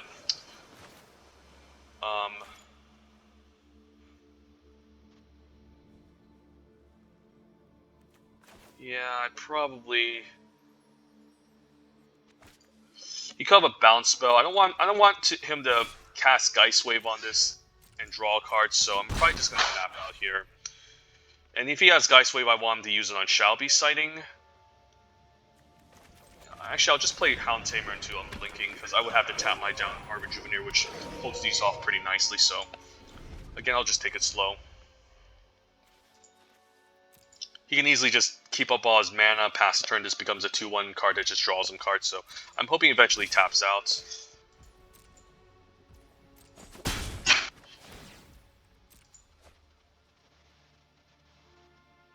But Hound Tamer and Falcon can become our win conditions. And then this 2-4 again lines up pretty nicely on the ground, so we're still alright. Such a good rare. I would love to first pick this rare. So good.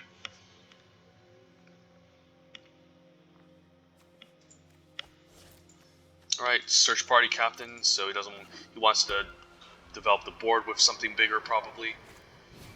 Soul Guide Griff is not bad. Okay, so we can take out Soul Guide Griff with the Hunter's Mark as well. But I think clear shotting the Suspicious Stowaway is better, and I'm fine taking 3 in the air.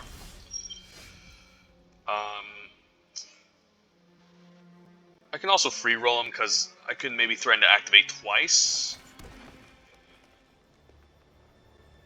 So I could attack and then how much?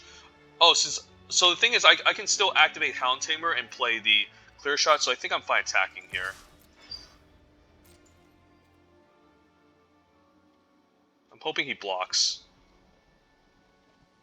So then since I can clear shot, pump him into a 4/4, and then take out Suspicious and kill Soul Guide Griff, that's pretty sweet, I guess.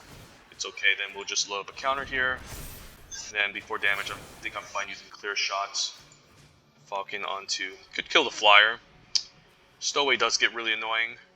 Maybe I actually take out the Flyer, actually. I think that's more annoying than the Suspicious Stowaway. And puts a faster clock on him as well. He gets to get off with this, but I think killing the Flyer is again better.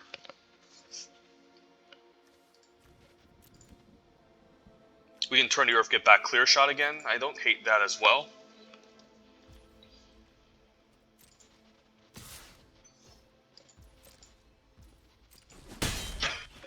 Or we can just keep saving it.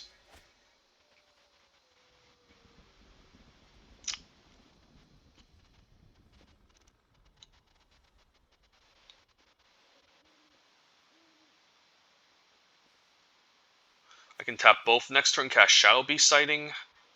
I can also load up a counter onto my Hound Tamer to make it into a 4/4 to hold these off as well. So yeah, lots of options. He gets to gain value off of this too, which is kind of annoying, but yeah, I still think killing the Flyer is better. Okay, that's a problem. Stuffing to put a counter here, and then maybe onto the Organ Hoarder and hit me for 4. I guess for the Archivist, so he can start doing some things with it. Okay. I guess we have our Archivist to trade for his Archivist, so that's not bad. And then I can discard Turn to Earth. I think I like that. I can also load up a counter here, but maybe attacking for 3 here is still fine. And then, just to be safe, might want to play Shall Beast, or maybe the counters are just better still. Jack-o'-lantern can maybe go in the graveyard as well, but this can also exile something from him. So actually, I don't hate. I can use the Unblinking Observer as well, so that's really interesting. Yeah, let's get Return to Earth here, and what I can do is I can play the Jack-o'-lantern and then use the Unblinking Observer to tap for Shadow Beast Sighting. Or tap both of these. Maybe it's fine.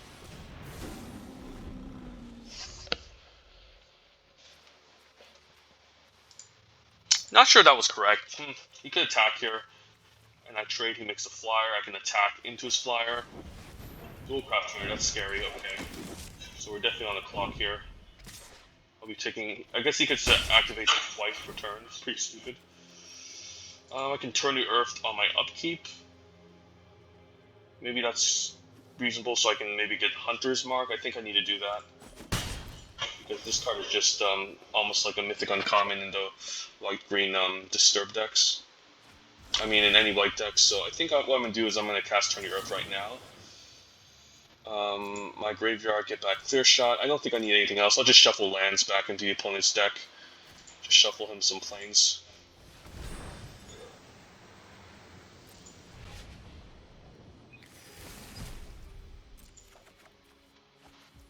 Yeah, because I'm afraid he can just go off now. Yeah, I don't think I can win in the ground now. I have to attack and then start loading up counters on the Falcon Abomination.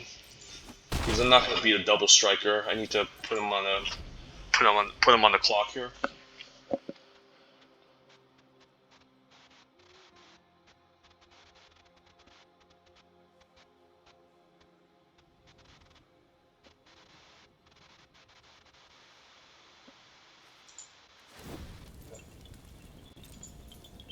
I'm hoping he draws the lands that we shuffled.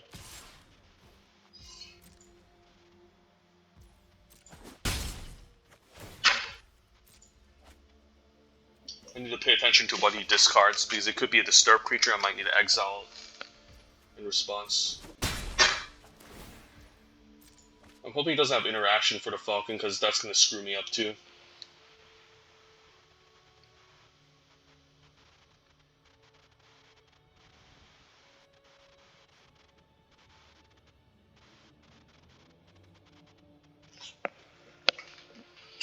I mean, at this point, he probably found interaction.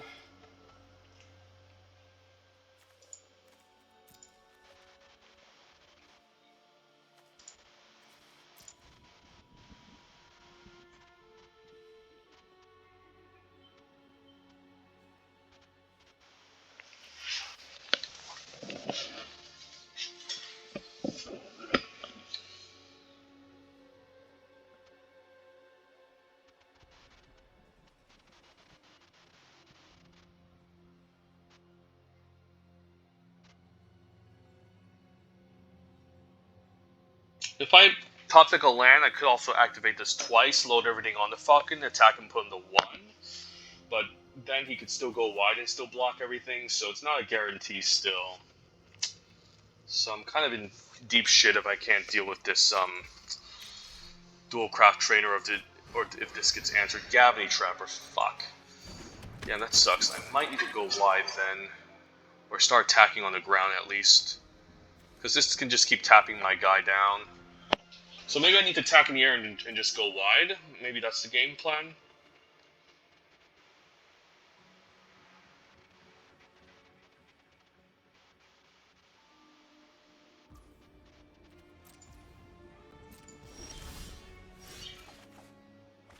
Another Hound Tamer.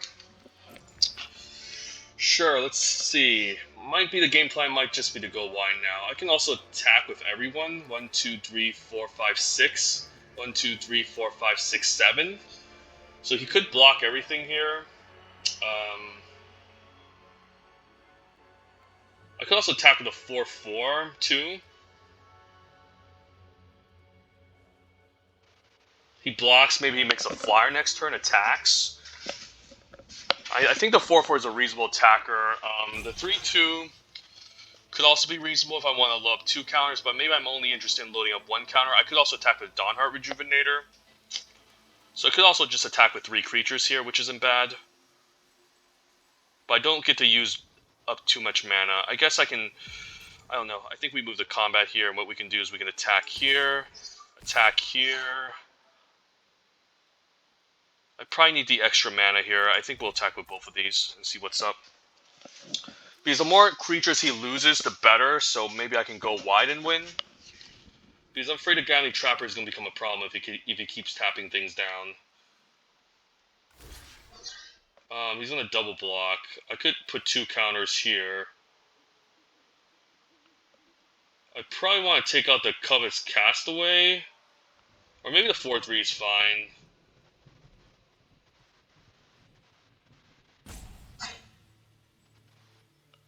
You know, what I can do is I can just exile wherever's in this graveyard anyways. I probably want to take out the Overwhelmed Archivist, right? I can also load up 2 counters and kill them both.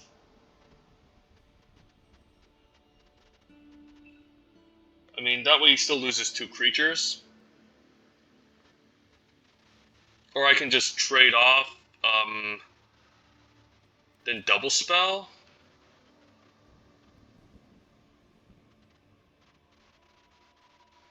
But then he's gonna get a chump blocker out of this. Man, I wish I had a land here. An extra land would have been nice so I can exile his creature. Maybe I just kill one. Yeah, maybe I just let this resolve. Take out the Overwhelmed Archivist. I should also hold full control too. Actually, maybe I should have dodged out that. Exile the stupid Overwhelmed Archivist so he doesn't gain a flyer. I should dodge that because I could have loaded up a counter and then played another creature, but I guess I can't really do that. Yeah, now I can double spell, which is pretty nice. 5, 6. Yeah, now I can double spell. It's pretty sweet. Yeah, let's just get this Overwhelmed Archivist down. And then we'll discard a Shall Be Sighting, and then we should be able to maybe go wide to finish him off. Since Houndamer can add, Dennick can maybe go in the yard. Dennick is actually not bad too. But I probably want the second Houndamer. Let's just get rid of Shadow Beast. Yeah, let's just get the second. Second Houndamer requires another. Yeah, let's just play the Dennick here. I might need the extra blocker in case he goes. It doesn't matter. I should have used a Jack-o'-lantern. I messed this one up. Loyal Griff, shit. So now he can put more counters into his stuff, or maybe he might use this to try to close out the game. Shit. So I might need to go wide. I might need to do an Alpha Strike, and then keep my Houndtamer up, and then deal the final 3 points of damage. That's what I'm thinking. I'm definitely gonna take that, and then I need to do an Alpha Strike next turn. 1, 2, 3, 4, 5, 6. Okay, we'll take it. Hopefully no Pump Spell. Are you kidding me? Are you fucking kidding me? Oh my god, what a joke. Okay, I mean, we weren't gonna win anyways, but... Alright, final bosses are no joke. That was just 2 losses in a row. 2 freaking losses. Oh my god, he had Flare. Yeah, it wouldn't have mattered if I played Houndtamer or not. The Dual Crafting Trainer is just so damn good.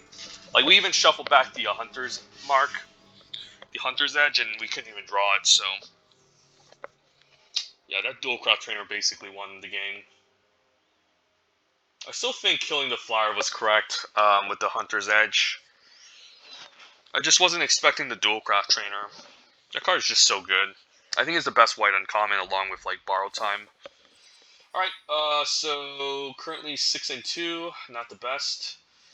We're getting swept. Hopefully we can steal the final game and then maybe land a better second draft. It was close to being 7-1, but, you know, these last final bosses definitely gave us a run for our money.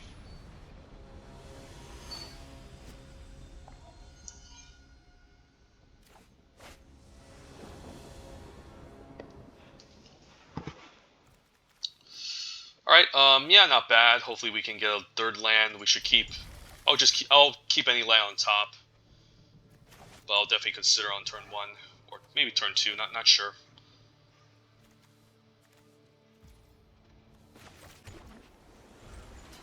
Probably turn 1 is fine. Because I could draw into Unblinking Observer, maybe. And we have a second consider.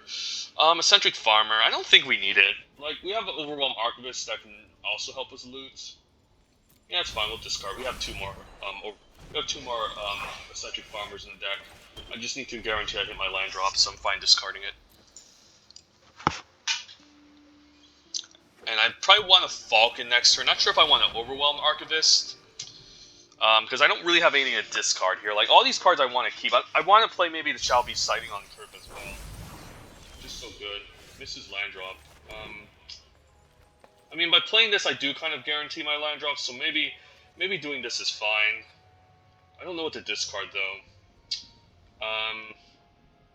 Maybe I do just discard Shall Be Sighting. I don't know. Let's just do this. I need to hit my land drops. Okay, land is good. I do like Amalgam too as a finisher. Yeah, we'll give her a Shall Beast. I do like playing this on curve, but we have other 3-drops to play, and I value the Hound Tamer and Falcon more in these matchups.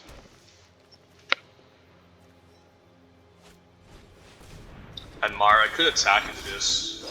I mean, I could just clear shot, kill this, and attack, because this is going to be annoying later anyways.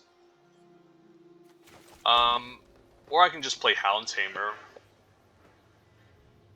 Hound Tamer can start enabling attacks too. If I clear shot, I do get the attack for 4, which isn't bad. Consider end of turn. Like, that's totally fine too. You know what? Let's clear shot this thing and get in for 4. It's gonna be annoying because I need my Falcon to start getting passed for damage as well. And hopefully he misses his land drop because he did. I think he top decked that land. Actually, he didn't. I was on the play, so never mind. He did miss his land drop. So he's probably gonna cast Organ Horn. I'm fine with trading. Yep. And we want to keep a land on top. And maybe discard something else. We need lands.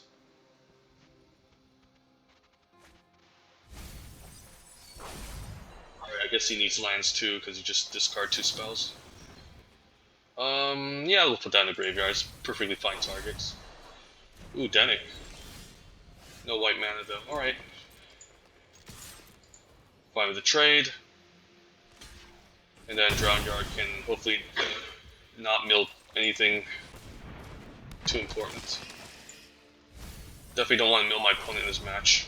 Okay, Jack-o'-lantern is nice. I can cast Denick now and then Hound Tamer. So we can double spell. Consuming Blob, what the fuck? How do I win this? I think with Flyers. We have to win with Flyers now, right? Damn it, what the hell? Out of nowhere, you just have to drop a Consuming Blob in front of me. Yeah, I don't know if I can win this. It's just unfair. And we're also missing our land drop. So maybe I need to get the Overwhelm Archivist and start looting. I think that's the game plan. I need to hit my land. I guess I can make this. No, this is going to be a 0 power. It's bad. Yeah, I need to hit my land, so. Alright, out of nowhere, I was just having a fun game and he drops a Drown Yard Amalgam on me. So sad. I need to make some sad faces. But hopefully I can get land next turn so we can double spell. But yeah, this is, yeah, pretty scary. I'll probably block one of them. I could double block, but he probably has some sort of stupid trick. So I'll just block one of them. I mean, like, all this mana, he probably has some sort of bounce spell. If I double block, I can get so punished and blown out here, it's not even funny. So he can just keep up all day, and then just keep free-rolling me, so I need to kind of race him in the air, hopefully gain value. Damn, even a good attacker with the counter cavalry, but at least this blocks well. Alright, so let's move to combat. I think at this stage I might need to discard Denick at this point. I don't think I can have him as a ground blocker anymore. Yeah, we had to find a way to maybe cheese him out. I can make a 4/4. I can make a 5/5. One of these as 5/5s aren't bad. He might have some sort of bounce spell too. That's kind of stupid. I can also Dawn Heart, but I can't double spell. I can also double spell right now. Put another flyer in a Hound Tamer. Still not very good for me. But maybe that can stem the bleeding. I don't know. I think having this, I have to go for a 5/5 here. If he has interaction, he has interaction. And do I put a counter here or on the flyer? I think I need to put on the flyer. Because putting a counter here makes it only a 4 power, doesn't kill anything. I can also exile something from his graveyard to shrink him down. Actually, no, I can't because, yeah, this is in the graveyard. It can't do that. So at least this can block one of the 4/5s and this can block the 5/5. He can also just cast a removal spell, take this out, and then, or just take this out. And then he can just cast a removal spell on this. I'm totally screwed. Yeah, there it is. Yeah, I'm not gonna play this. All right, we got swept. Sucks, but you know we still got 6 wins, so I can't really complain. Damn, that sucks. Darn. Yeah, I'm not winning that match. Missing those land drops hurt, but now you can see the power of blue green and what it does. I think we're just going to move on to the next draft and hopefully have enough time for another one. But we got swept, so it feels bad. Very close to getting up to 7, but yeah. Don't think I need to showcase this deck because we got swept. I shouldn't even have added it. Whatever. Alright, we'll just move on to the next draft, ASAP. Wonder what's in quick draft right now. Forgotten Realms, not a great set. I'd rather just draft this. Alright. Let's try to get our 7-1 or 7-0 this time. And pack 1, pick 1, Premier Draft, Midnight Hunts. We opened up a fine rare, not exciting. The uncommons are pretty good. Oldrich's Outrider and Helm Tamer, probably the 2 standout ones. There's also Flip the Switch I also like at common. Midnight Ambush is kind of the worst of black common removal. Slayer Specialist is fine, but like it's only really great in black-red. Outside of black-red, it's not that great because you give the opponent a resource. And there's some cards that can reward you for sacrificing and having ways to go wide. So I don't want first take Slayer Specialist. Could just be another Hound Tamer, actually. I think it's pretty crazy taking Flip the Switch over these two. I could also just take Oldrich's Outrider. White's also been pretty strong. But given the power level of White at uncommon already, like if we do end up green, like most of the green cards aren't powerful, so I could just take another Hound Tamer. I don't know, both of these are pretty interesting. Might just be Oldrich's Outrider though. It can just put counters ASAP if something dies. Whereas Hound Tamer, you do need to sink mana. Yeah, we'll take Oldrich's. White is a good color, and yeah, I'm fine just kind of taking white cards over green. I think white is strong enough as we get past the clear shot. Of course, never lucky. We'll take clear shot here.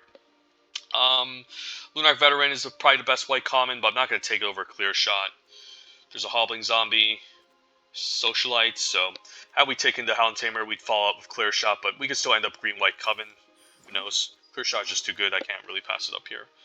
And best card in this pack is probably Revenge of the Drown. Could have gotten 2 Vampire Socialites if we stuck with the black-red Vampires plan, but we're probably going to take Revenge here.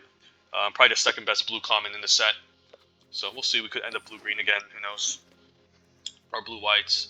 We get past Omnis Roost, Faithful Mending. All these other cards are fine. If we end up in blue-white, the Shipwreck Sifters is quite good. I think I like Shipwreck Sifters over Faithful Mending. But the Omnis Roost just has a very unique effect, and we could still end up drafting blue-green again. And even if we're in blue-white, I mean, Omnis Roost is quite solid. So very interesting here.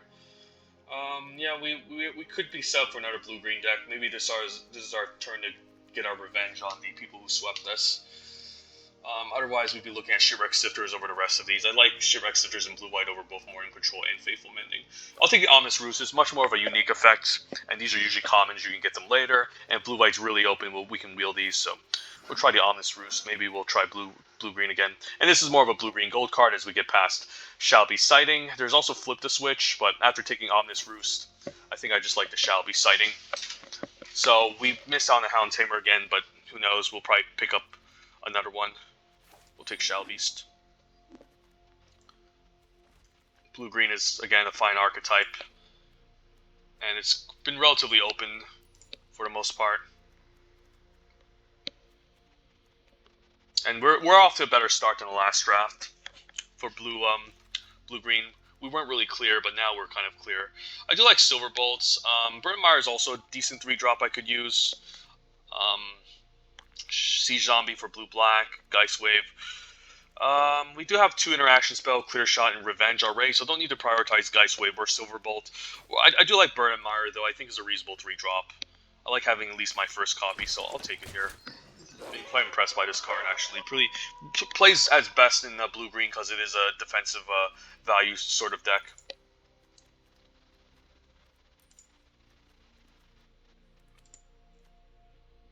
Hound Tamer would have been sweet, but, you know, again, Oldrich's Outrider, I mean, white's, again, a better color than green, and then, again, this can gain counters more quickly, because all this requires is that a creature dies, like, that includes tokens or Oldrich's Outrider, and so you can always, like, attack and then sacrifice your dudes and lay counters everywhere, whereas Hound Tamer, you still need to keep up the mana activation.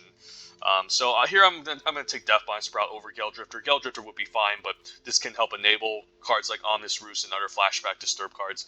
Just a scary 1-drop can become a 3/3. and then you can start exiling the opponent's graveyard. So good sign that blue-green is open again, as we're seeing a late Death Bond Sprout getting past Omnis Roost, and then shall be sighting, so we're doing it again. And Baithook Angler's perfect. Gonna take it over, flip the switch, which I also like as well. Not a big fan of Locked in the Cemetery, even though it is kind of the blue-green removal spell. Only really playable in blue-green because you're doing the whole self-mill thing. Like, I might play a Coffee, but there's so many ways to punish enchantment-based removal. Baithook Angler is just another nice disturb creature to put in a yard. Yeah, this deck is shaping up. So sweet. Like Hound Tamer plays better than a much more aggressive, like, tempo version. I think we're going to be the more value version of the blue-green deck. Flip the switch, okay, I can play a copy along with Revenge and Clear Shot, so those are nice instant speed spells to play along with it. Yeah, this card is underrated. This is like the best counter spell I've seen so far in Limited. It's just so ridiculous. The fact that I make a 2/2 zombie is really useful for a lot of synergies. Blue-green doesn't care about the whole zombie thing, but sometimes you do pick up some zombie matter cards, like maybe Scob Wrangler. For the flip, the fact that it makes a 2/2 zombie that can swing back is already quite solid. In case we need to do some loop-to-loop shenanigans, maybe Devious cover up, but highly doubt it. So blue-green is open again.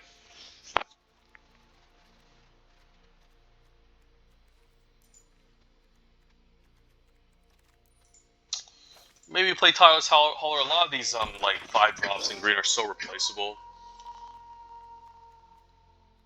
Like, I'd rather just play Storm Rider Spirit, so it makes our flip the switch better in some of our other instances. Rise of the Ants would be awesome too, but now we know what archetype we're in. We know this archetype is open, so quite happy. Okay, speaking of Storm Rider Spirits, actually I prefer maybe Geist Wave. Like, again, like, this is all replaceable. Like, blue-green removal sucks, so it's nice to have that extra interaction. And Geist Wave still plays well, flip the switch.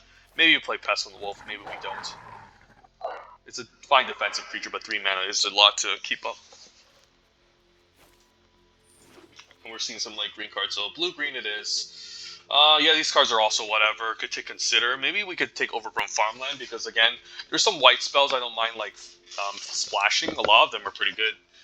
Like, again, Denick, if we somehow magically pick him up, or what else? Borrow Time is a good white spell that we could splash. Like, what else are we taking? Consider, Stormire Spirits. Man, pack one, pick one. This is a terrible pack. Holy crap. Do I just take, like, Stormcrypt Bloodleaf if this was pack one, pick one? Maybe Search Party Captain? I don't know. I'll just take the land. We share a color with it, and then, again, white spells have Disturb too, so we can hopefully splash for white. Let's take the Overgrown Farmland. And it's also, like, 20 gems. This pack sucks. Man, I guess it's time to take Stormire Spirit. I guess this is also the Disturb card we could splash for, but it's not a very exciting one. Right is not even a card we consider playable. Yeah, this pack is just goddamn awful. I think I'll just take a Stormire Spirit now to synergize with our Flash and all that stuff, and then take a Dawnheart Rejuvenator if we need more mana for Flashback and Disturb. Okay, nothing exciting too in this pack, just whatever cards. Shall Be Sighting seems fine. Yeah, man, this second pack is just atrocious. Oh my god. Revenge versus Baithook. I read an article saying that you should just take as many Revenge as you should in the set. Not sure that's true. I do need to make sure I have enough Disturb and creatures in the deck, like Baithook. I think I'll actually take Baithook over Revenge. Like, even though Revenge I know is a better common than Baithook, I think the Baithook just has more synergy. We definitely need to maximize the amount of Flashback and Disturb for Ominous Roost here, and for Death Bond Sprout to get value off of the graveyard. So I'll actually take Baithook Angle over Revenge, but they're both close. And then could splash Faithful Mending, or maybe we just take our Drownyard Amalgam now. Not sure about Secrets. Like, if we're gonna be, I don't think we need Faithful. Like, Faithful's fine. We should have. Let's just take the Drownyard. Should be okay. And then maybe a Turn the Earth for the sideboard, like the last match. I mean, we don't have much mill going on, so maybe I can make the case for just taking Secrets over the turn. Like, I can always use a copy, whereas this might not be necessary. Because we don't have too much self-mill going on right now. We barely have any Eccentric Farmers, no Organ Hoarders. I don't really care. I don't think we're going to end up decking ourselves. So, I think for now this is fine. Faithful Mending could have been alright too, but again, it's not necessary. Like, I literally just took this because of a chance I might get Denick or some sort of bomb white card I could splash, but I'll just take another Dawnheart. Not sure if I'll play a second one or a second flip. Maybe one flip is fine. Blue-green is not, like, full of instances. I will just take a second Dawnheart. Might play 2, might play 1. And these, yeah, this second pack is just not great for us. Like, we know the signals, we're just not getting anything. There's a chance that the booster pack is just awful, so I also have to keep that in mind. Also remember Bounding Wolf has reach, guys. Where's my Winterthorn Blessing? Man, this second pack is just abysmal. I'm not sure if I can even get to 7 with this, so I might need to make a second video to hopefully showcase a better games, but yeah.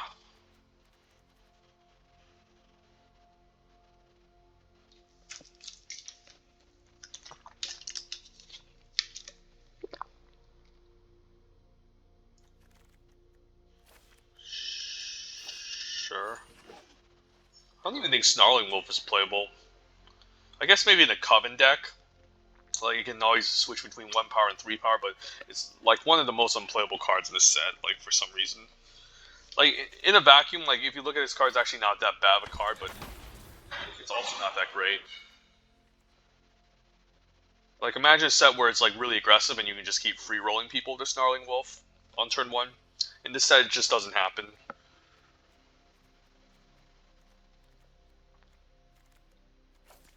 Okay, second pack was just abysmal. Come on. Ooh, that's a good one.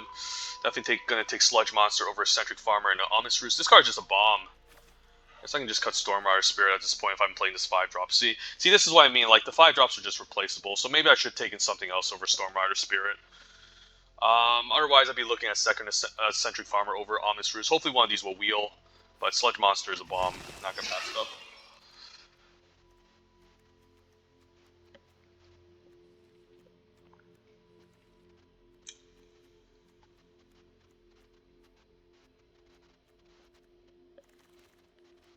Covet's Castaway is perfect, but Organ Hoarder is just way better, right? I do like, I love Covet's Castaway, but Organ Hoarder is the best common in the set. I'm not going to pass it up. Yeah, it just does too much. We'll take Organ Hoarder. I think it's wrong passing Organ Hoarder. That's where I'm at with the set. In case we don't have Self Mill, maybe another Otherworldly Gaze. We should have. I'm not gonna play double Drown Yard. I don't need a third Rejuvenator. I'll take the Gaze in case we need more ways to Self Mill. Winterthorn Blessing is nice. Organ Hoarder. I think it's Winterthorn. We need more Flashback and Disturb for his Ominous Roost to matter. I mean, there's a chance this could wheel. Organ Hoarder is just too good, right? But I have enough 4s. I'll take the Winterthorn this time. I'll break the rule. I mean, I gotta do it. And we'll take Revenge over Outland. Outland's fine, but doesn't really have synergy. Revenge is just busted. Blue common. I could have hoped for this to wheel. Maybe I should have. I mean, we have enough 4s. I don't need a second Organ Hoarder, even though that card's great. I don't know if that's a mistake, but the Winterthorn Blessing I really can't pass up. I really need this Winterthorn.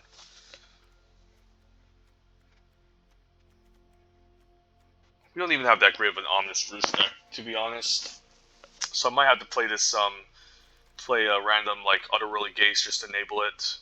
Hound Tamer is nice over Path to the Festival, which I also don't mind. There's also the Seize the Storm, which is also splashable. Not sure if I'm going to even splash white at this point. None of these matter.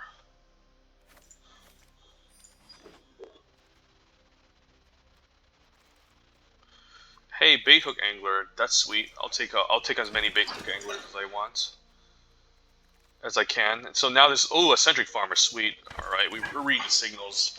Okay, just need one more card in the library. Probably gonna just add in, like, I don't know, Otherworldly Gaze. It's really not that bad. Like, this card isn't great either. Maybe Silverbolt. Yeah, Silverbolt could be a thing. How much Self Mill do we have? Like, we have Deathbond Sprouts. Eccentric Farmer, Organ Horde. Yeah, we need more Self Mill. I might actually just cut this. Actually, let's cut Geist Wave. That's probably worse than the Silver Bolt. I do like one copy of Silver Bolt. There's just a lot of like things to, because bouncing things is not necessarily like great, unless again you can put on top of their library.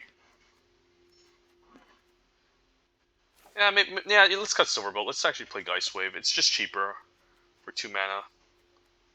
We're not always looking to kill their things, and 4 mana is a lot to sometimes tap out for. Tapping could be a thing too. Maybe that's better than Utterworldly Gaze. Take a tapping. It only finds creatures though, right?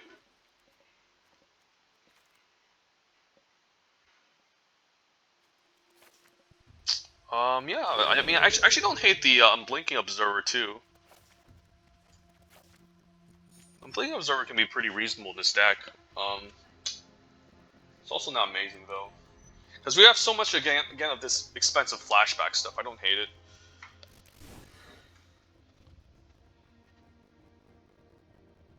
So I like these 2 cards. We do have some mill. I mean, maybe a Rejuvenator can go, but I also like the mana. Flip the switch. I like one Bird Admirer. I like all my 3s. Maybe Observer can go. Geist Wave can maybe go. I'd like the Secrets as well. Or maybe this is also cuttable. But these are this is definitely the core component that I want to keep. But which one do we need here? How much instant speed? Again, we have Clear Shot. We have Double Revenge. It's not bad. Flip the Switch has been very impressive. I actually like Flip the Switch. And if we're going to be playing Flip the Switch in all these instances, I also don't hate Unblinking Observer. It's also not necessary. Maybe we just play one Dawnheart Rejuvenator.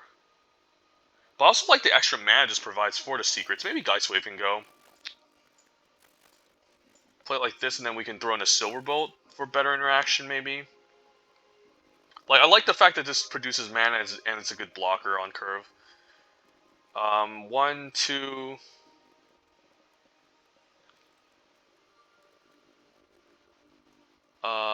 3? Only 3 ways to mill, though. I actually don't hate tapping at the window, too. We have some creatures we don't mind getting, putting into our hand. But there's also some spells I don't like to put in the graveyard. This does look pretty deep. There's also Otherworldly Gaze, which can just allow us to assign. Maybe that's just better than tapping at the window. I don't know. We could just run it like this. Like maybe even if maybe we're fine with not self-milling too much. Or maybe I just cut Secrets. Secrets is kind of clunky. I'm not a big fan of it. Yeah, Secrets is just not great. It's a ton of mana though. And then we could just play like, I don't know, tapping. Maybe Otherworldly Gaze is just better. Because I have to reveal a creature and put it in my hand. Yeah, maybe just play an Otherworldly Gaze. It's actually not that bad of a card.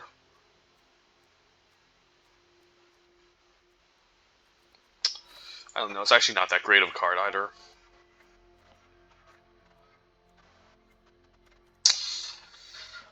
Yeah, I don't like Secrets. I like either Otherworldly or tapping.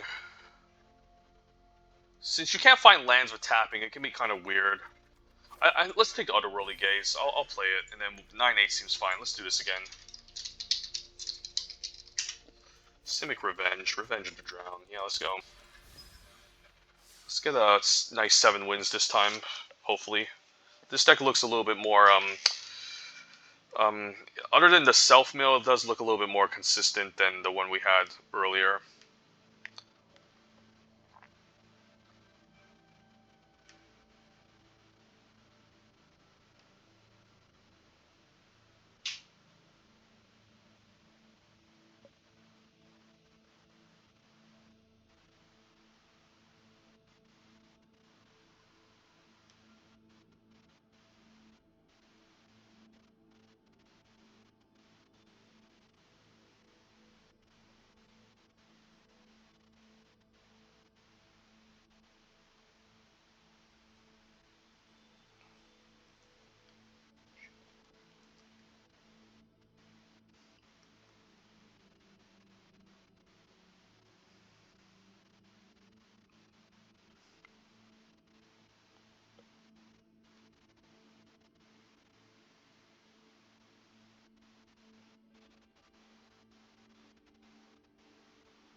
I guess this is fine. Sure.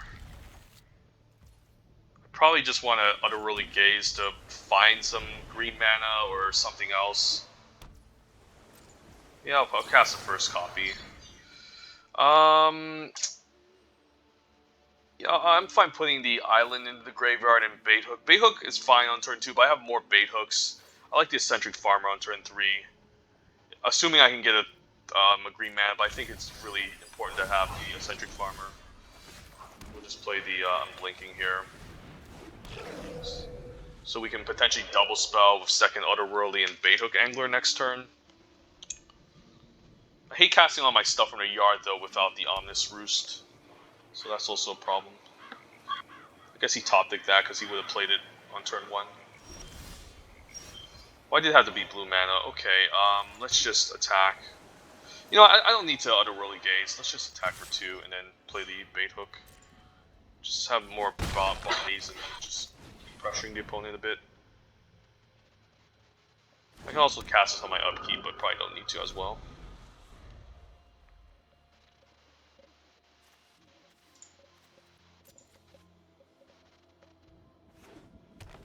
So another blue, maybe a Sultai deck. Splashing for like Diregraph, Rebirth, or something else, I don't know. There's a lot of black spells to splash for. Slowgrip is a good one. I could just bounce that.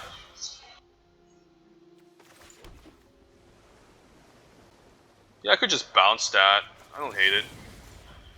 If he wants to put it on top, he might miss his land drop.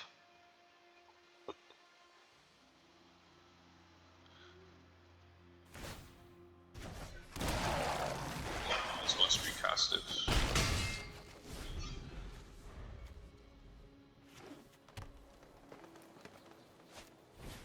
Hope we find green mana to just clear shot this damn thing. It's pretty annoying. Hoping he's not holding up like a 1 mana like bounce spell. He could have a stupid Fading Hope here. I could also just upkeep this thing just in case. No, run. Okay, never mind. I guess I can't. Guess we're forced to draw green or die. Okay, so I definitely want to draw green here and clear shot immediately, because if I don't, this can just get out of hand. So let's just get rid of this now. And then we'll just attack with all, including the zombie, because we don't care about, because we might as well gain a zombie value now. And then we'll just play bait hook angler, and you know. Yeah, we'll just try to tempo him out.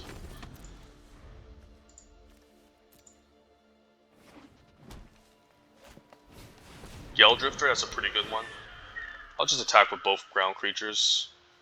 He probably wants to trade with a bait hook so he can exile it as well. I mean, that's fine. 2? I guess that costs 2 mana. So I could still attack if he trades here. I can just buy it back anyway. So he probably wants to trade for the Unblinking Observer for sure.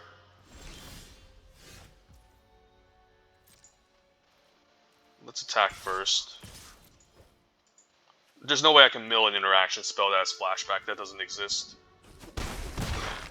I'm hoping I don't mill anything good, but we'll see. I have to develop the board, otherwise I'm not winning. So, okay, he also is playing the same shit I'm doing, but he's splashing for these other black spells, which I'm not even sure if it's worth splashing this, honestly.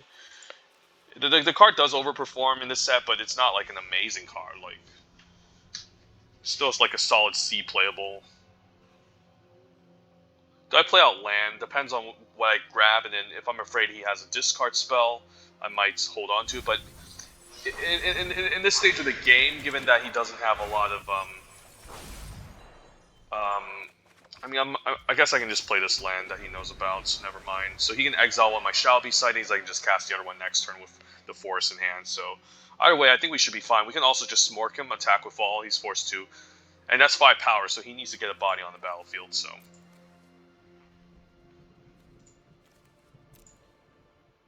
a body that can block, that is. So if he decides to cast Ron Reunion, that wouldn't be beneficial for him necessarily. So he probably has some sort of bounce spell. So if I attack with Vol, it's guaranteed lethal. He could also have a bounce spell, bounce one of my creatures, block the 1/2, but still 4 damage. So I think that's okay. I'm going in with Vol. Sure. So he can block here and block here. He goes down to 4. If I can make a Shadow Beast sighting. Yeah, he probably wants to block here and block here so he can preserve his bodies. Oh, he wants to block here so I can't get back the Disturb creature. So this blocks here, this blocks here. Okay, that makes sense. Still going down to 4, so Shadow Beast sighting is still nice here. So he needs another blocker, and then it's lethal if he doesn't have an extra blocker. Or a way to gain life, I guess. So if he goes wide here, I can just recast my Shadow Beast so that can negate his Rotten Reunion. He just does it now. I mean, this still has a good attack. That's annoying, okay. So he's just using that to buy time. So I just need to basically go wide and kill him. Admire is pretty good. Yeah, he doesn't have any 3-mana counter spells up, so either way I can still pay for all this stuff, so we'll just say go. He's forced to use the Winterthorn Blessing to keep my creatures tapped, otherwise I can just win.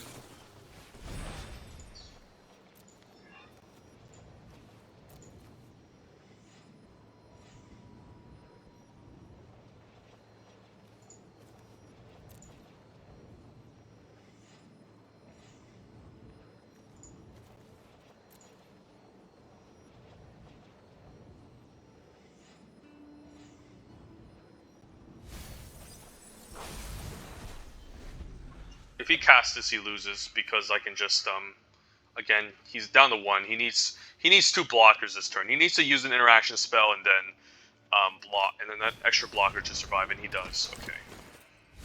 So he's not dead, but he's forced to use this without generating any value, and he can attack too. So opponent also has my type of deck, Delver. It's kind of cute. Not a lot of instances or sorceries though, so he's hoping to get lucky with this. It's not ideal, but whatever. To each their own. So he's forced to cast this. If he attacks, he's just dead because I can just swing out with 4 creatures. So he needs to cast this to stay alive for 1 more turn. And then hopefully he might just be able to stabilize if he can lock one of my creatures down next turn, cast Shall Be Sighting, and start attacking in the air. I think that's his game plan.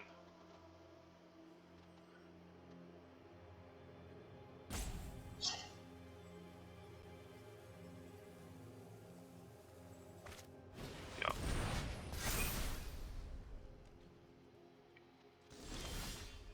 Okay, Sludge Monster is beautiful.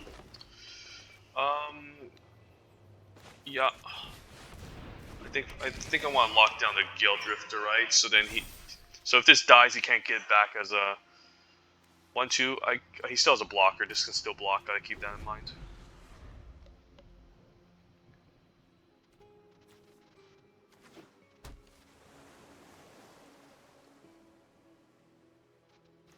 There's still 5, so even if he casts a Shadow Beast, he's dead.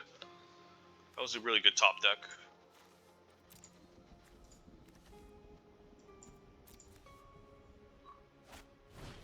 Okay, wow.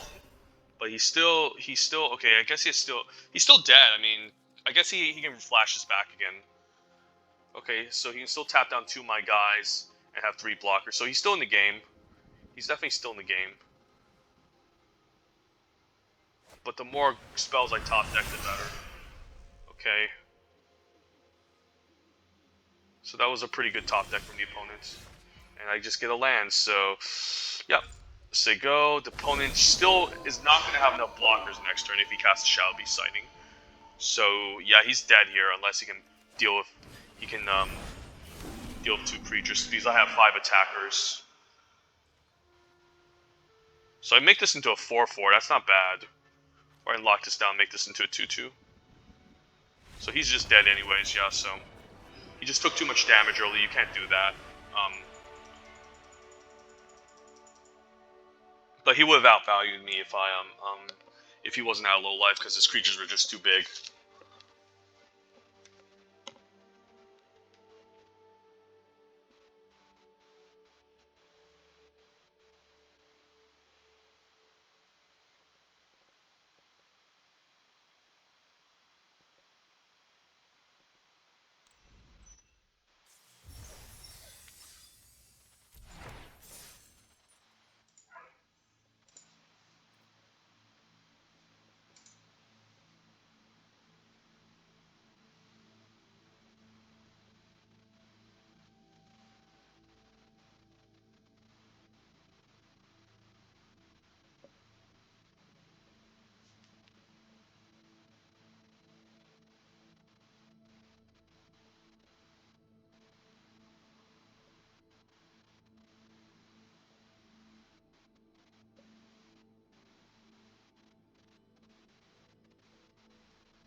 We don't have blue mana. I mean, we do have Ominous Roost, but come on, I can't really keep this without blue mana. Let's mull.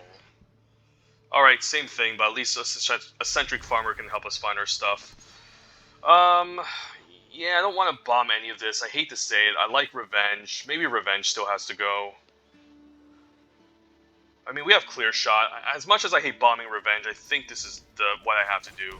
Because if I don't cast a Centric Farmer on turn 3, I'm basically dead. And Ominous Roost early on is very important for this deck. It's kind of our way of closing out. Alright, so maybe we kill this next turn. I'm fine just taking this out next turn. It's just really annoying. This is basically 4 mana 4/4 draw a card. I think this is the second best common in the set, below Organ Hoarder.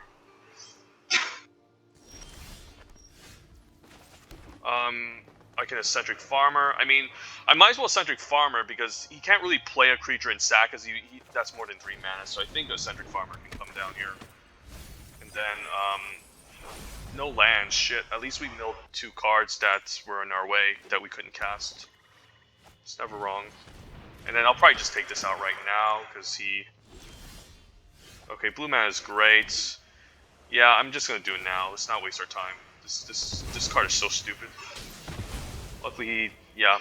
Luckily I was on a play.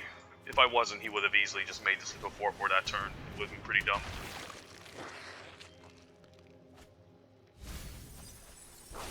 Flip the Switch is pretty nice. I don't know if I should keep it up next turn. Shall Be Sighting is also really nice.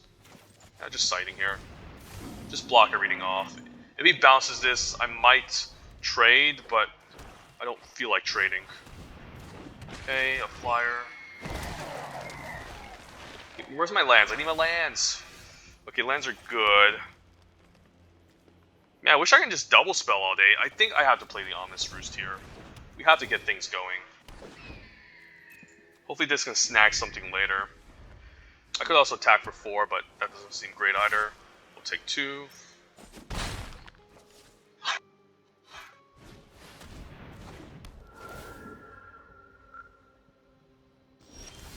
Okay, Dawnheart was really nice. Oh god, I hate doing this, but I have to. I hate doing this. We're missing our lands. I guess we'll just take 6, and then we can Bait Hook Angler, crap out a 1/1 triple block or something. We'll take it.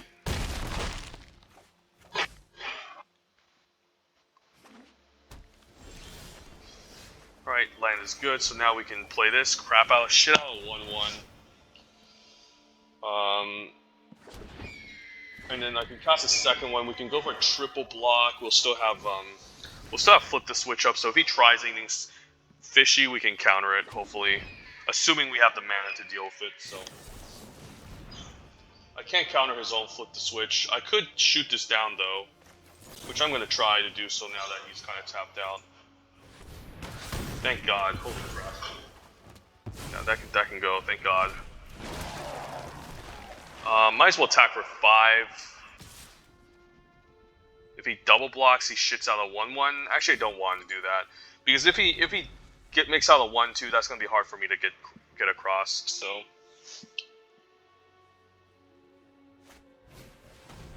There's a Loch Ness Cemetery. I'll still take 3 here. Do I block the 2/1? That's a good question as well. Just hold off all my flyers. I don't want to take 5, though. I'll double block this. Yeah, this is okay. He might have a trick like Startled here, but it's still like a 1/1. I can start maybe clocking him in the air. This will still hold him off on the ground.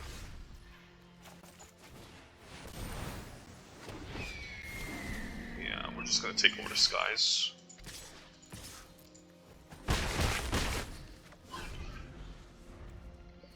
Yeah, Flip the Switch doesn't seem great in this deck, but I still think it's a good card. But I just hate having to not do anything with this.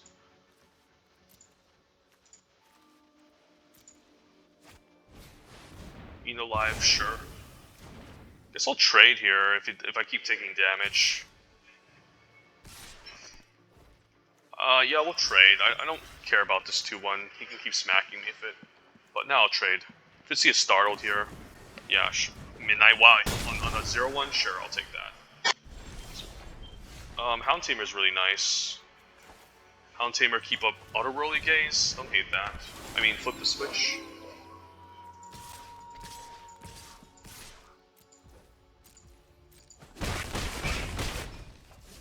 I guess now I can block the 2-1 because the Hound Tamer can put counters on things. So I actually don't mind blocking the 2-1 if he attacks with it this time.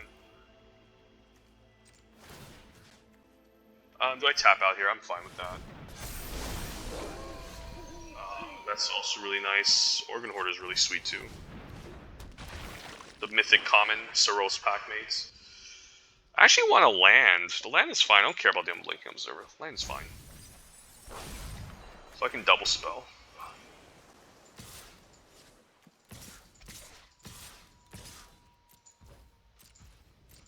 But keep in mind, Ominous Roost is not bomb, guys. It's a win condition you need in the blue-green deck. Because a lot of the blue-green cards are mostly ground creatures, so it's important to have some sort of way to like deal with other flyers, opposing flyers, and also to close out the game. So don't think of this as a bomb. Just think of this as a unique card that you might want to like value slightly higher if you're kind of already gravitating towards blue-green, because it's kind of like I don't want to say it's a necessary component, but it's close. It's close to kind of like a necessary card you might want. So definitely don't sleep on don't overrate the Ominous Roost, but don't sleep on it either. I don't think it's a bomb like uncommon or mythic uncommon or anything. The fact that it can't block ground creatures is a problematic, but it does really make your blue green deck have more outs. Otherwise, you just end up in board stalls all day. Like the last deck we had just didn't have too much evasion. And that was the reason why we lost some of the last 3 games. We just couldn't have some of our creatures just couldn't get across the finish line, and we just had to try to outvalue the opponent. But then when the opponent has an unblockable double striking 2/2, it's hard to race against that.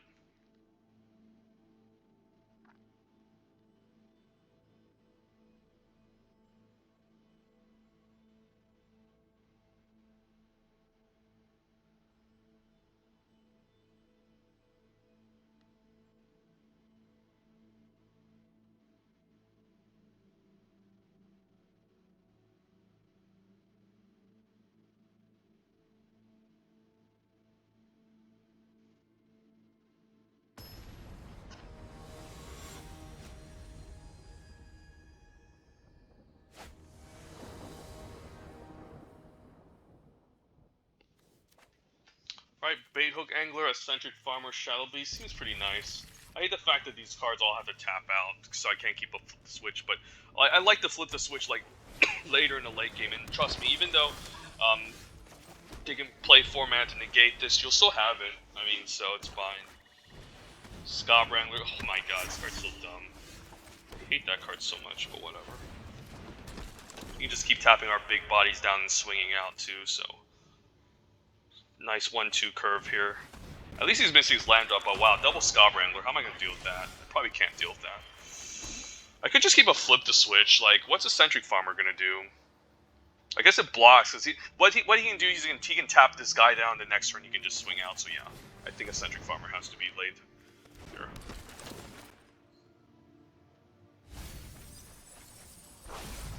Might as well grab the land. Revenge wouldn't have done anything in this situation either. No attacks. So you can tap my guy down, and then at least this can at least maybe trade off, or what the hell? I don't know what's going on. I guess he clicked it too fast. So we eventually double spell, play Bait Hook, keep up, flip the switch eventually. So that's nice. Outlaw, sure. I can always trade that off too. Organ Hoarder. Don't need the Organ Hoarder now. I think I'll just Shadow Beast Sighting. He's probably going to tap it down, but then we have a 2/3 that can still stay back. He's using this to surveil, I guess. Makes sense. Luckily he's missing his land drops, he's not going wide with zombies. Stag Awakener is a good card. Damn, he really needs his lands. It's a really good card. Order, sure. So I probably want to keep a Bait Hook and flip the switch, because he could cast a Dargraph Horde and totally wreck us next turn. And it's almost 5 mana, so I need to be careful. He also discarded a land, so it's a sign too. So I think it's time to keep up Flip the Switch. Next turn we can always play Hound Tamer, keep up Flip the Switch, and then etc. Like whenever we get a land drop, it's gonna be quite good for us. I can also consider attacking too, but then he still has some pretty decent double blocks. But it does lower his I don't care about that. I really don't care about Shipwreck Sifters. Not a card I care about too much.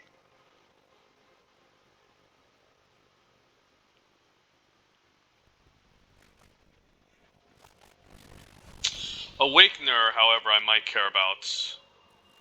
Yeah, this can probably go. Card's just too good. So now I'm fine just spending all my mana for whatever. I could attack with a 4/4. He has a good double block on this. It does lower his amount of threats though. So I actually don't hate just attacking the 4/4 and getting it quite aggressive. I guess he can always double block. So never mind, I guess it's not that great. Let's just get the Organ Border out. Where's my Ominous Roost? I need to end the game.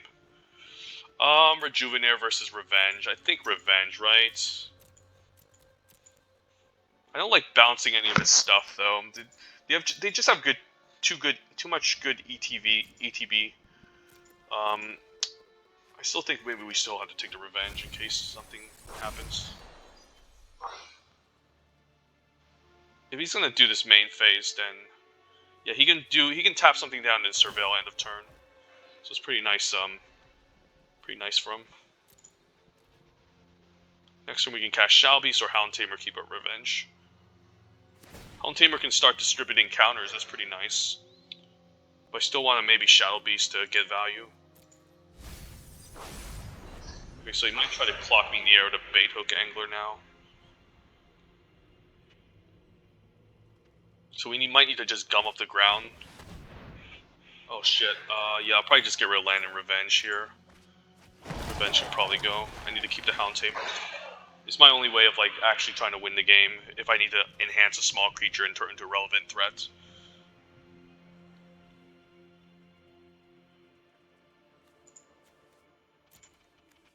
This deck quality is not great either. Like, what is this? Unblinking Observer? These two cards are great, but No Way Out and Unblinking are kind of like the weaker cards in this deck. Sure. Well, less creatures for us. Might get scary here. Ooh, that's nice. We can double spell. I can also attack with the 3/2 here, which I also don't mind. Start getting a bit aggressive. I'm fine with the trade too. It's a pretty good trade.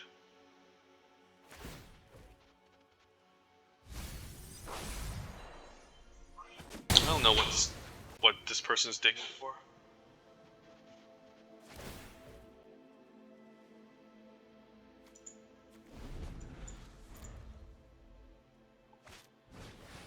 Sure, just a bunch of random 3/2s. Like, I could hardly care. Shall be sighting. I could free roll here.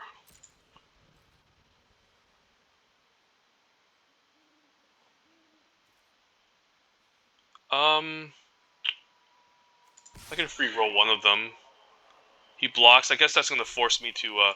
Yeah, you know what? I could just free roll both. I don't mind losing. Actually, let's just attack with one. That's fine. If he blocks with Shipwreck Sifters, is okay.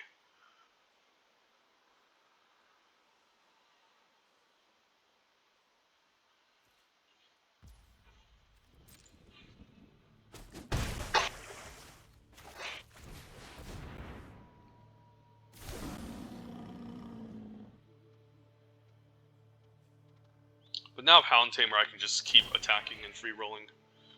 So that's pretty sweet. It's not. I mean, the fact that he's discarding lands is also quite good for me, because he won't be able to cast any more expensive, powerful bombs or spells. So that's fine. Siege on me. Okay, that's a problem. I need to take that out for sure. Let's play land and start free rolling. I mean, at least attacking.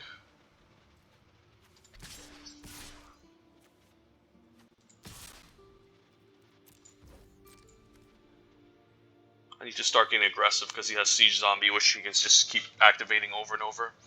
It's not good.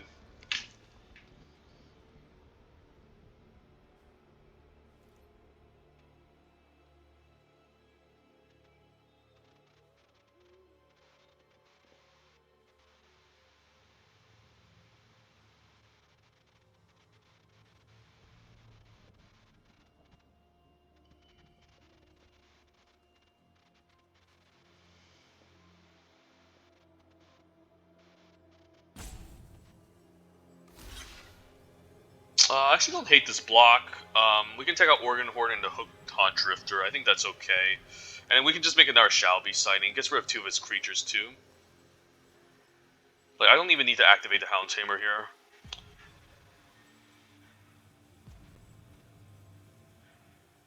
Like, I just want to reduce his board presence so he doesn't get to activate everything. So yeah, this is fine. Yeah, this is okay. And we can just make another 4/4 and keep going to town next turn. But the fact that he can just keep draining me with the stupid Siege Zombie and all this other stuff is quite annoying, so I think I need to start getting aggressive.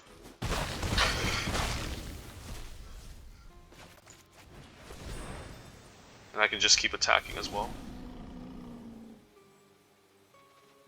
I mean, he can't keep draining me forever. I mean, eventually he will need to,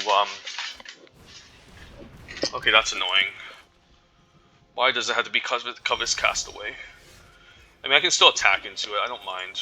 I have to get aggressive anyways. Like, the game plan of this deck is not to be,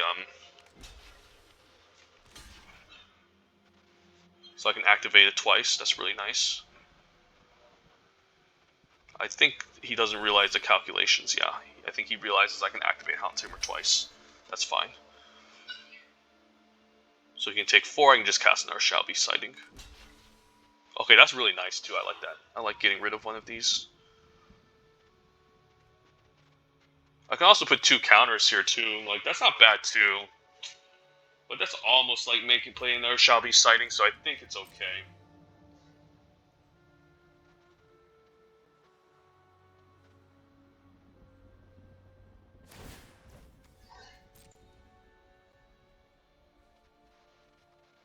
I mean, I could just activate twice anyways, like... I mean, it's not... yeah, it's the same thing. It's the same thing. It's literally the same thing. I'll do it just for value. Like, I could cast this, but I'll just do it for value. It's basically getting Shall Be sighted down, so... Like, yeah, this can block it, but I can just put counters onto it anyways, so this is fine. Milling off his spells, that's good.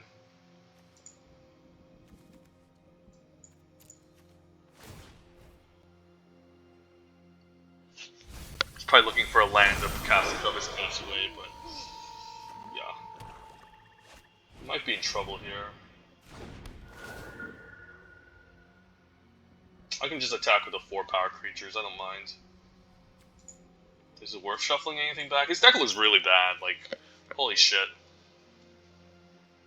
Not to be rude, but it just doesn't look great.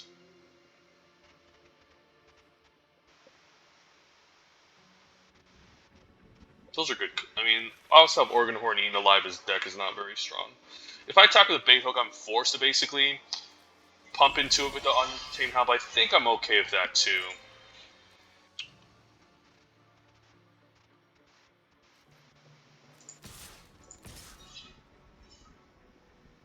He's gonna force me to use mana, but I'm fine because again, it's like almost getting out another Shall Be sighting because it's making another 4/4 essentially. So this is okay.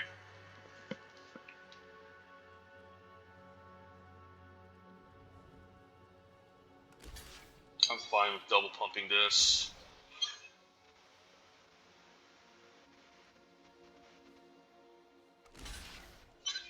I'm fine taking out the Scob Wrangler and the stupid Slaughter Zombie. I'm fine with all of this.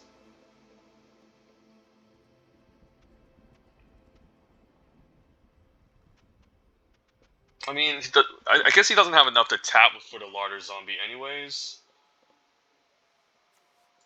I mean, other than that, I don't really care about the Arrogant Outlaw. Let's just kill it like this. And before damage, we'll pump twice here. Get some of that nice Hound Tamer value.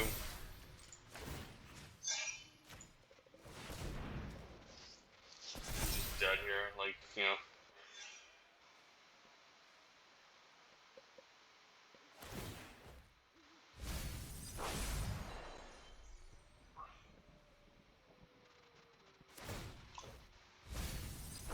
At least we can remove the board presence and then be able to take over this game now. We'll play land since we can Shao Beast into Baithook Angler. But yeah, he's basically screwed. That was a weird match. I don't know. This deck doesn't seem great. It seems pretty unoptimal. Whatever. I keep judging people's decks, but I still can't. I still got swept the last draft.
Alright, I mean, it's not the best, but it's not the worst. We're on the play.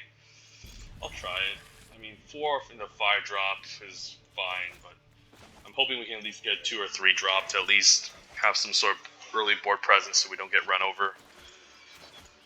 But we'll see.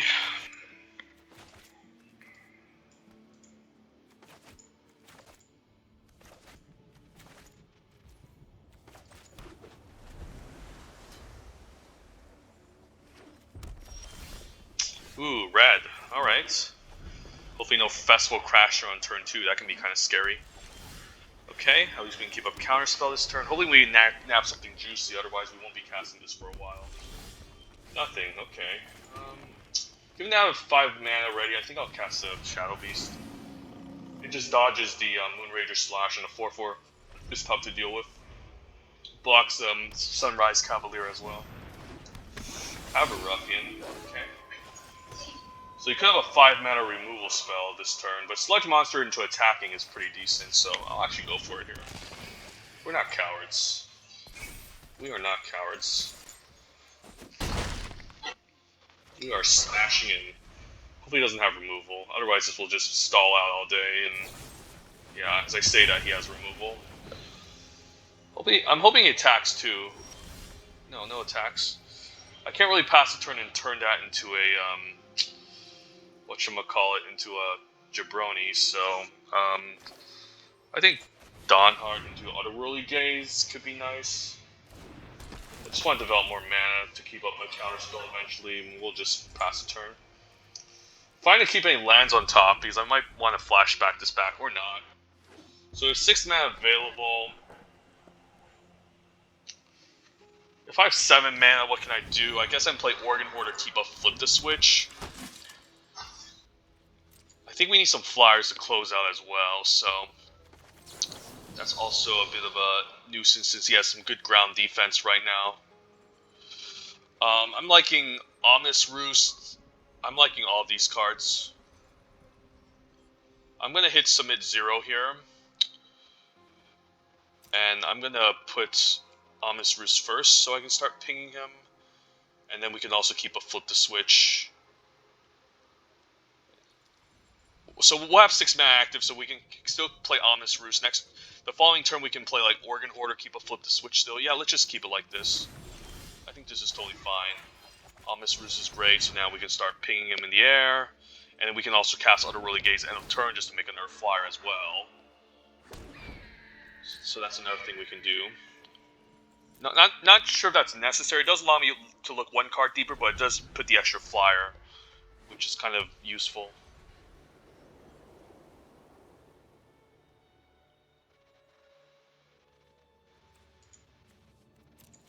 Maybe Hound Tamer can go. Interesting attack. I could just set up a double block here. The 2/5 is relatively annoying. I'll double block it, and then hopefully I can counter where he has this stupid Stolen Vitality, but we can still kill it because he had 6 toughness. He only gets to kill the 4/4. I think this double block is correct. He can also like face flare into like Stolen Vitality. I can still counter maybe one of them. I think this attack is. I actually don't mind if he attacks like this. This is actually pretty good for me.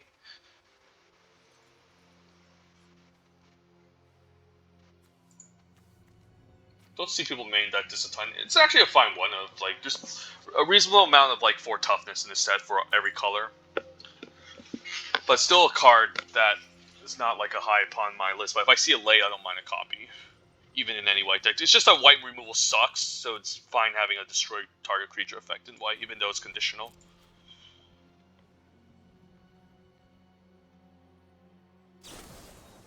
Lunar Frenzy, I can counter it. Yeah, that is not. I'm not gonna let that resolve. He needs to pay 4 for that as well. So, yeah, I'm not gonna let that resolve, sir. Got Faith's Flare now. Yep.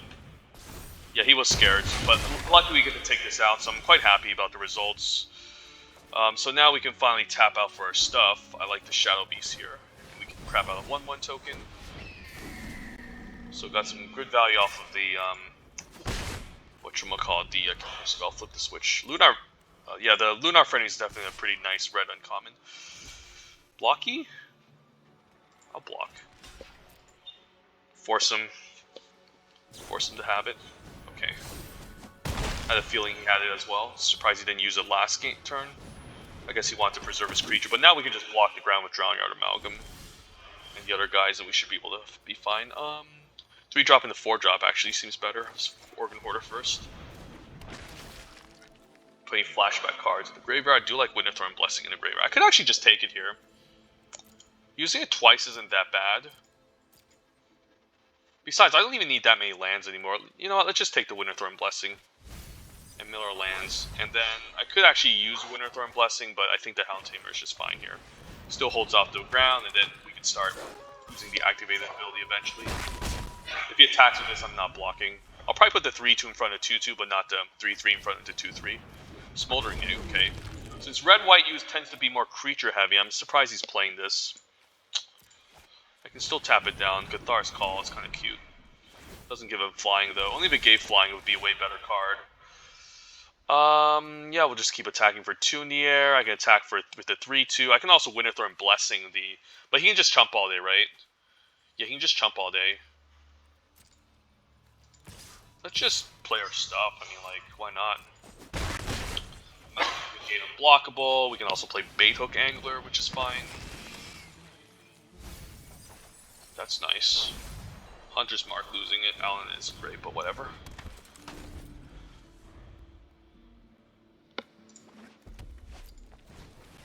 It's okay. It's gonna take a while for this to get going, for sure. And I'm at 21 life, so I don't think this will amount to much. Like, he craps out 1/1s all day. If he has ways to, like, I guess I can bounce this, but then he's just gonna draw more cards. Let's just cast this. Good faster block.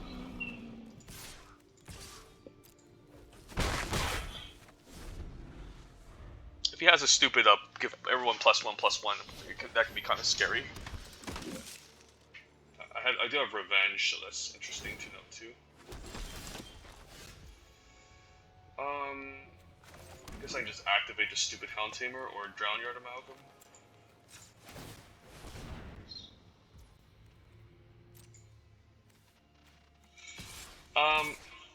Yeah, I should have thought about... I mean, either way, we're still good. We're still gonna win, so we might as well just keep up revenge. In case he has any shenanigans, we can just blow him out by bouncing his stuff.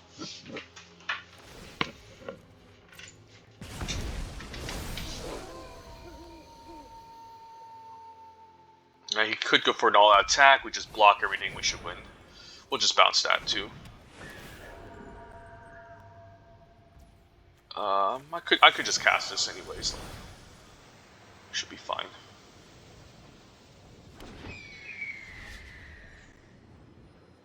Sure, it doesn't matter.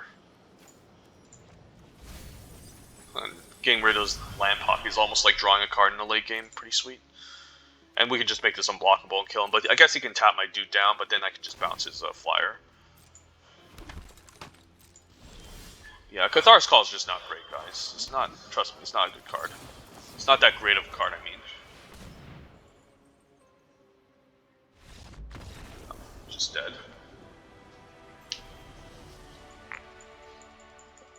Alright, are we 4-0? Are we doing it again? Holy crap. We might face the same situation where we get swept again. It always happens, somehow.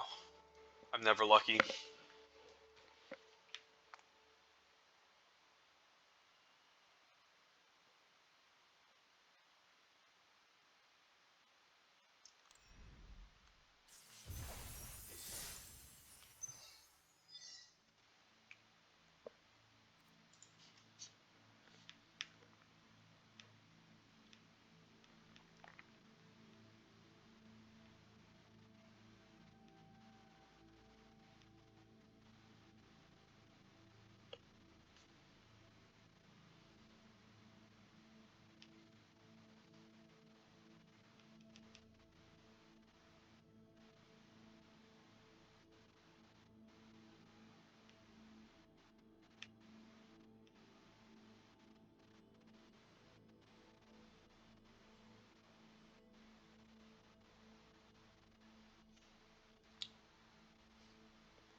I don't hate the Death Bond Sprawl on turn 1.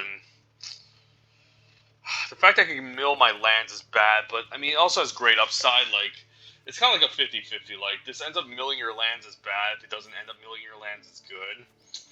I mean, it on turn 1 has to be a keep, right? I mean, I just have to get lucky and hopefully get double blue, which will take a while given that this is milling and stuff, but I think it's fine. And then keep in mind, yeah, this is just going to start milling, so I'm fine just putting whatever I don't want on top. Huh. And it mills exactly a blue source, but we drew a blue source. I could also attack and offer to trade. Is that bad too? I mean, I don't hate it. I still have Utterworldly Gaze, I might as well attack and offer. Okay. I can offer Utterworldly to make my mill much more reasonable, because I do want to keep lands, or mill like other flashback spells. Okay. He does have a creature in his yard. Okay, I do want lands. I do want that Bird of Mara on turn 0. I guess I'll just mill 1 land. I'll submit 0. Mill 1 land, draw the Bird of Mara. Should be okay.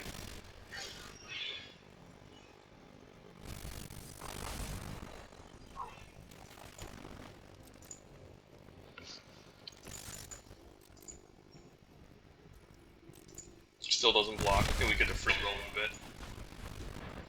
Oh, damn, we're gonna mill our island too. Shit, that sucks. Yeah, we need to hit our lands. Fuck. Why do I have to have these land pockets on top? Fuck. I already milled 2 blue sources. This is gonna be bad if I can't cast Sludge Monster. I mean, I'm happy if I can at least get 1 land to get the Shall Be sign, but me milling these lands is not a good sign. The fact that this will eventually become a 3/3/2 is also not a good sign for me. You can just start exiling my own graveyard as well, so it's not. Please give me a land on top. A green land, maybe. Green land is good. Ominous Roost also isn't bad. Okay, I'll just attack and cast Ominous Roost then. Maybe we can just out-tempo him. This could become a 3/3 next turn too, but it also can't, so I'm fine just attacking. Don't mill a creature, thank god.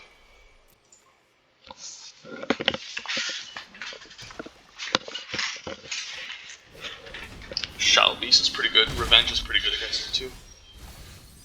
That's a good hit. Land is great. Okay, could just revenge this. I don't hate it. Attack for 3? Is that even worth it? Maybe I want to play Shadow Beast to set up a good block and take it slow. Yeah, let's just attack for 1 and then cast Shadow Beast, I think. I also cast Bait Hook, but this is better, I think. I want to develop here, and then I'm fine taking 4, and then we can just bounce this and attack, and then we could just swing in for 4 next turn too. This might prompt him to trade the Deathbond Sprout too, which I don't mind.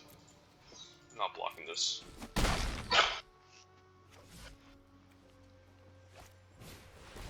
Novice Cultist, okay. It's not bad blocking.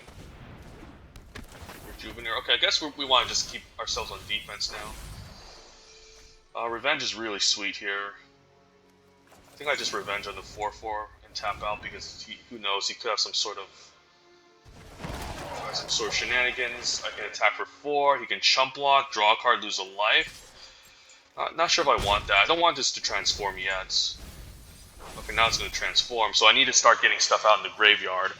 Otherwise, he can just keep exiling my stuff. You can cast another Shadow Beast from the graveyard. I can just bounce it too eventually. Recoil Creeper, that's pretty good. He can get a flashback card back from the graveyard if he does that. Okay, I guess he has a second one, so I'll probably trade off here. I can also lock down the Deathbond Sprout too, if I get a land. I mean, that's also not a bad idea, just lock this down. Actually, I think I'll do that, that's pretty good.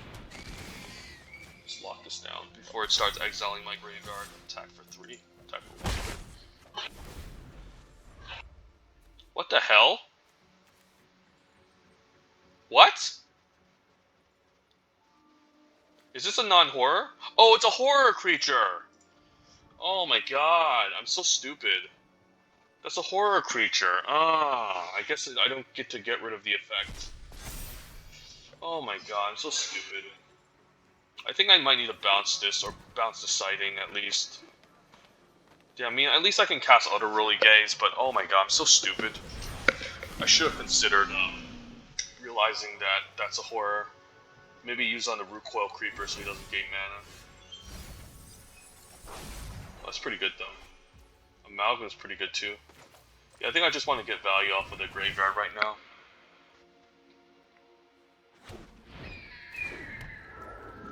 Yeah, I just want to put more flyers so I can just start attacking.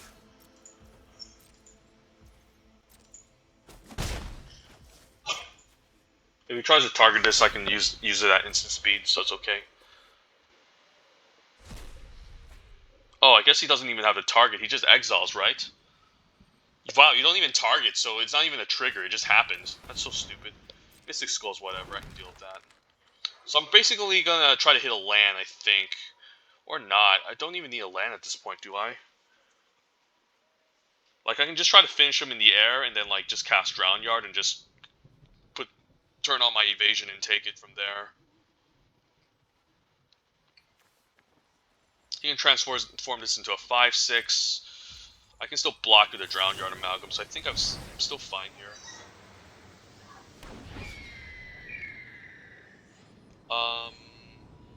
Ooh, Clear Shot's really nice. I can't Organ Hoarder into Winterthorn Blessing, right? I guess not. Actually, I don't want to put any of these in the graveyard. That's kind of funny.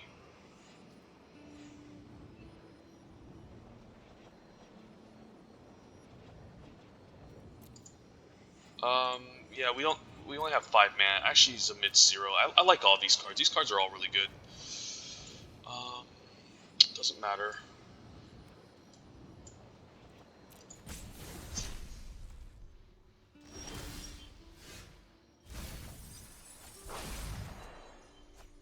I might need to Clear Shot this though right now before it gets out of hand. We'll just do that.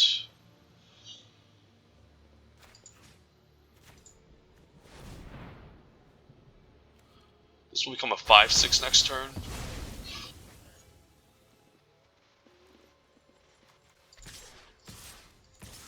I can still like double block it, I guess.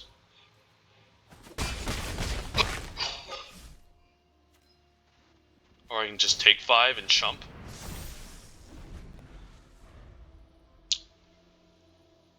I could have also attacked with this too, but then that's not great. I guess I'll have to triple block this, which I'm okay with.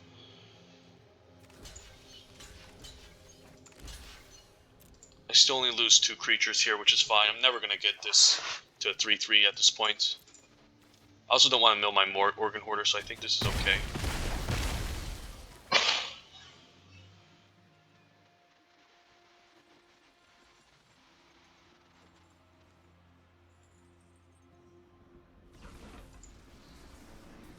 I guess he has the Turn the Earth to bring something back from the graveyard, I'm assuming.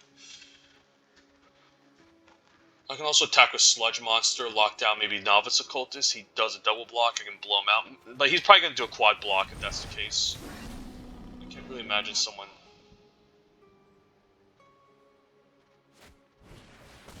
Old Stick Fingers. Okay, this I can bounce back or mill. Or tap down. I guess that's a good target to tap down.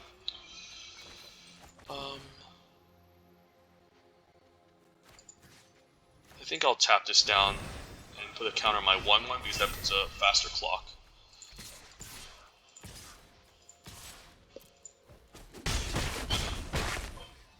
Yeah, and then he's dead next turn if he doesn't take out my flyers. I should be able to survive.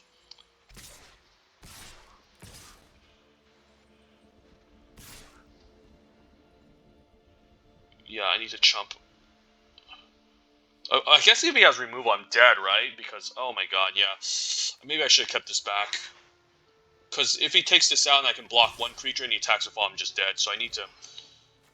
this is a really interesting block.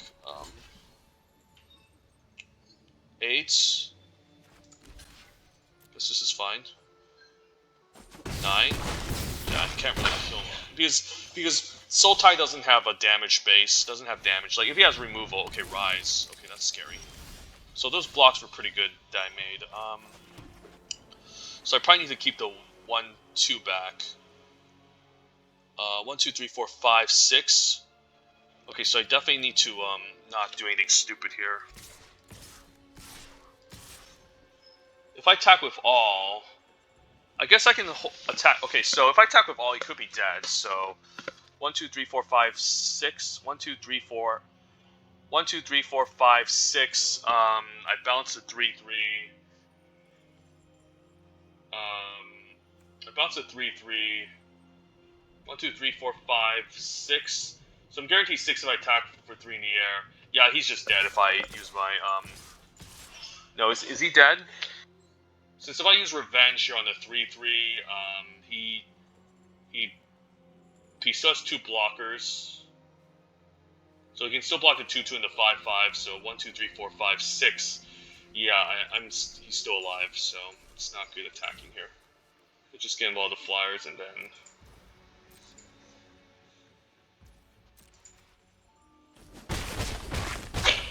Can I survive here? So block. So block. Block, block, block. I think I'm dead. Fuck, I think I'm dead. Damn, this sucks. Yeah, I think I'm dead. Let's just say go. Yeah, God damn, why didn't you have Rise? God, that's so stupid. He's just gonna attack with Fall, and then we just block the biggest creatures, and we're just screwed, right? Like, let's just say I use it here. And I block the biggest creatures, and I'm just dead. Yeah, it's quite unfortunate. I wish. See, this is why it's not that great, because the freaking Flyers can't block. Oh well. I mean, whatever. We were missing our land drops, and could have played it differently. I don't know. I was almost confident that we were gonna win this game, but but yeah, Amisrus is not that great, guys. Sorry. If the Flyers can block, it'd be pretty stupid, but I think the devs figured it out. Alright, let's just keep playing. We're currently 4-1. Hopefully we can snag the 7 off of this.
I mean, Organ Hoarder on 4, gotta believe, right?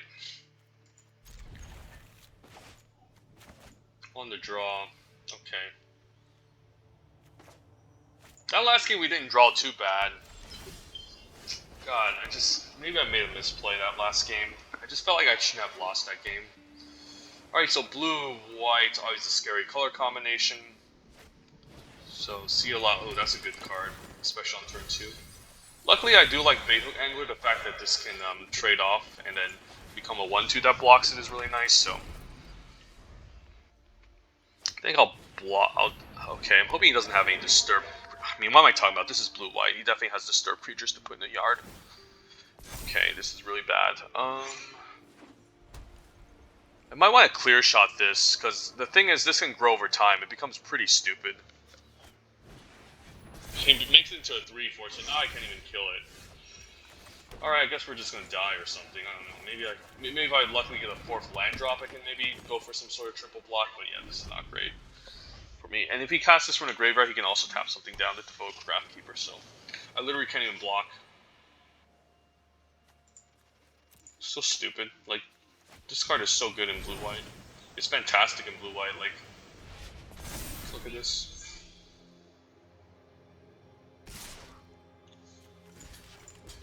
I'll actually trade here. We'll just cast it from the yard again, but it's totally fine too. And we missed the land drop. Sweet. Okay, we're just gonna die, I guess, but I'll block the 3-1 at least. We could hopefully get maybe Shadowbee Sighting double block, but yeah, it's not looking good for us, for sure.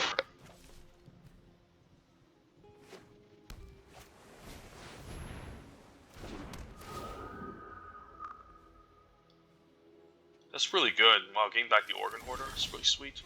Alright, so how do I take this out? I guess I need to set up, maybe Shadowbee Sighting and clear shot this. Yeah, let's play Shall Be Sighting. I could also clear shot to 4/5, but I feel like I need a double block if something happens. I can't afford to take all this damage. I need to play Pass Revenge on that. It's pretty good though. Decline. We don't want downtime. I guess we'll take 5. Shit, that sucks for me. It's really good for the opponent. I can also Winter Thorn Blessing and attack. I think I need to Winter. What I need to do here is I need to Winter Thorn Blessing the 3/1, and then clear shot the stupid flyer to stay alive and not take a million. This is kind of like my only way of staying alive here. And then I want my bait hook angler to die, but this 3/1 is being a problem. Which is another flyer. Fuck. I guess disturb. I'm pretty much dead here. GG opponent, you don't have to emote me. You got it. Alright, 4-2. I guess we're not getting our revenge. Who knows? We just need to reverse sweep here. If not, that's sad, but whatever. That opponent had a really good deck. No doubt, like, the synergies were there, the types of creatures you want are there. Just didn't see any interaction, but other than that, really good. Shivak Sifter is just so gross in blue-white. It's by far probably the best 2-drop in blue-white. Outside of the 2/1 that, again, self-mills and becomes a 3/1 flyer, that one's also really good.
So we need to get back to 7. It's going to be rough. Probably won't make it. This is hard. We need green mana. We have a bait hook angler on turn 2. We have maybe revenge on turn 4. It's fine. We're on a draw. I'm hoping we can get green mana, but we have an extra draw step and a fine 2-drop. So hopefully we can get green mana though.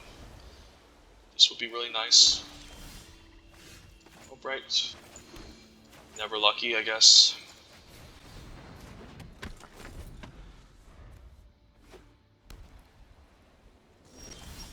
Oh, right on time. I am lucky. There's a 2/1 flash creature, but I don't care about that. He would have played it on turn 2. Just curving out here is really sweet. Definitely gonna get green mana for sure. I love a Sentry Farm. This is the best green common. Holy shit, so good. Luckily the opponent's not doing much too, just turn 4 do nothing. Shall Be Sighting looks sweet next turn. There's also Low Griff. Like, there's no flash creatures for this much that we don't mind attacking into. I actually don't hate that. So now my Shall Be Sighting can maybe safely resolve and start attacking. Yeah, I'll play Shall Be's over Dawnheart. Dawnheart can maybe open up for more mana, but this is more pressure. You could play the Darkgraph Horde here, exile my Shall Be Sighting too. But the fact that he just used Defense String might means that's safe for me to cast Shadow Beast. Oh wow, it's really underwhelming. Damn. Sorry opponent, jeez. Kind of underwhelming, just... we can keep a Flip the Switch, but we'll just play Dawnheart. And then next one we can keep up our instances. Or just cast Shadow Beast Sighting number 2.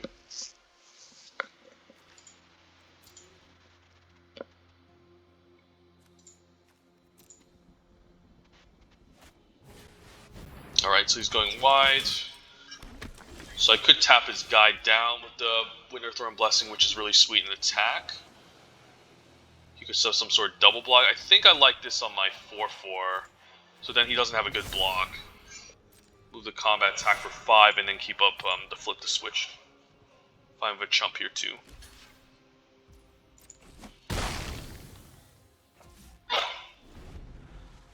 He's gonna know something's up because I didn't recast it. But yeah, he's probably gonna concede here. Getting this counter is not good. Or not.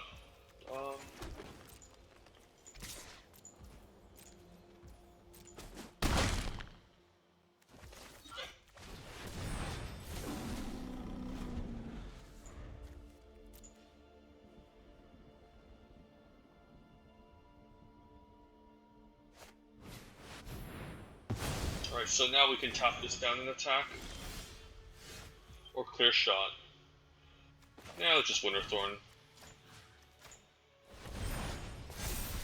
Guess we can just revenge and kill him. That's pretty fun.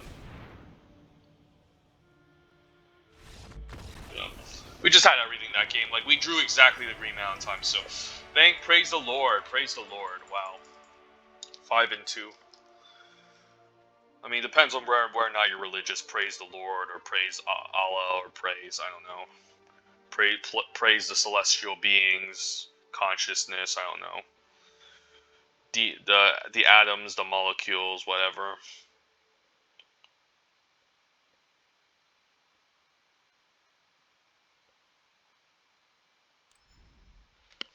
Alright, 5 and 2. Will we redeem ourselves? I mean, since we're 2 losses, our opponent we should be facing up against other people with 2 losses currently, so if their decks are not great, we can run away with this.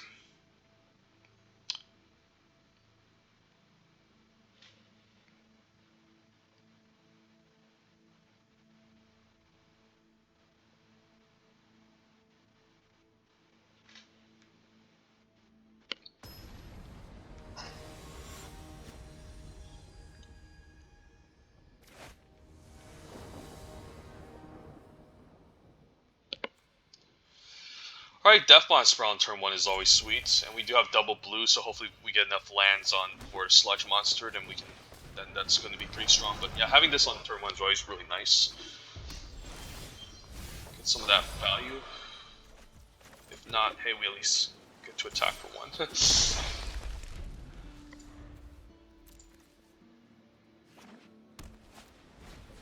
Trapper, sure. No. Okay, that's good. Don't mind if that gets milled.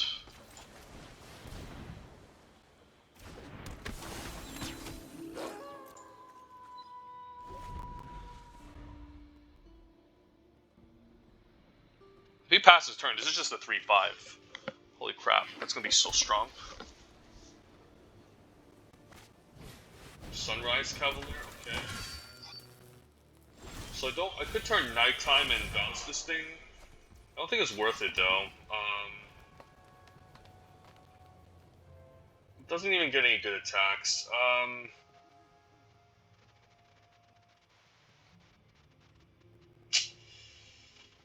To just cast some Blinking Observer here. It doesn't do anything though. I think we'll just actually pass and let the Sunrise transform. Then my 3-5 transforms. And then just bounce it end of turn or something. I'll probably block bounce it end of turn. Sludge Monster can take out Gavny Trapper.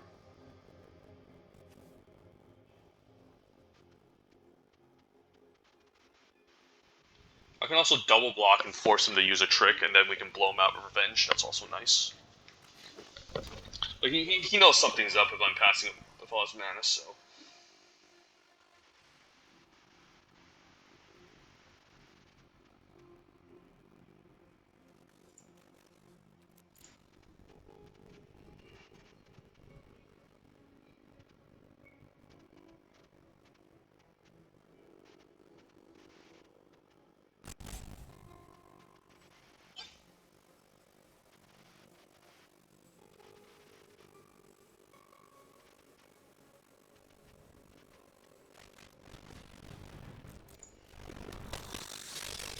Applying to what, maybe double spell?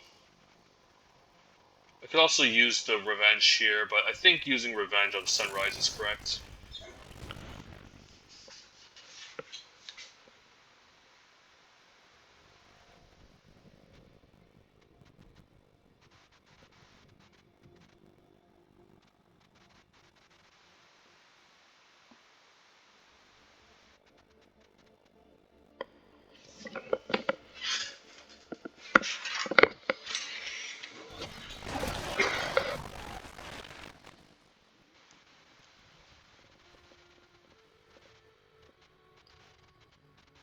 A removal spell here, maybe a Moonrager Slash. I mean, I don't hate that. Yeah, Pirates. Alright, that's fine. I hate how this has to transform. I can Sludge Monster this thing, because it can be really annoying. Or the Voldaren Stinger. No, this is probably more annoying. Any traffic can probably become a 2-2. I can start attacking Sludge Monster, shutting everything down. He can triple block, but then he loses everything too. So I think I will attack a Sludge Monster when he plays Sunrise Cavalier. I think I'm fine with a triple block as well. Rem Carolus, okay. So he's gonna be super aggro against me, okay. I guess I'll block it. Like, maybe a stupid 1-mana trick. Yeah, he has it. Alright, sure.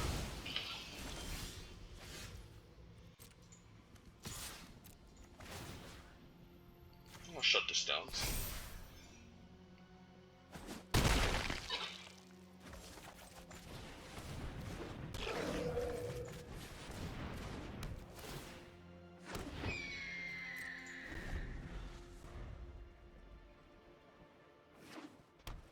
I just need a good top deck here. Maybe I should have like shut this down instead, I don't know. It's attacking with this too, so that's interesting. Not sure if that's correct or not. Shall be sighting, that's really sweet. I'll just attack with all three of these, like there's no problem with that, right?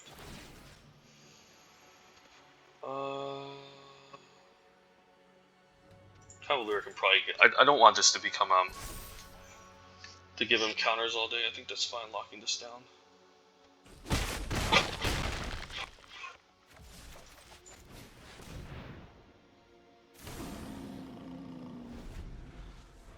So now he's forced to stay back, I think.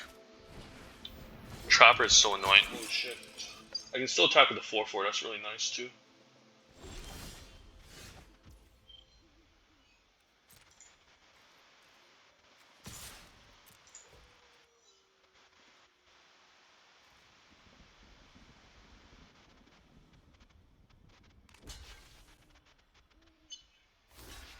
This is a good trade.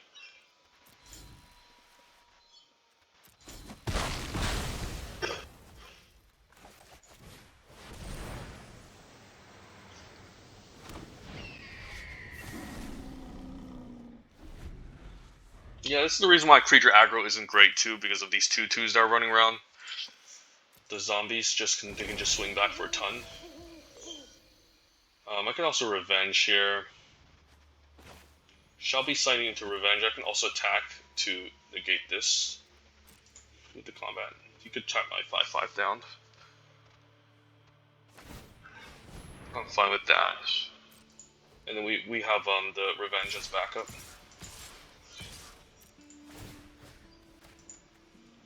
So I can now attack with Unblinking Observer as well, so it's really nice. It just shuts everything down. It's such a stupid card.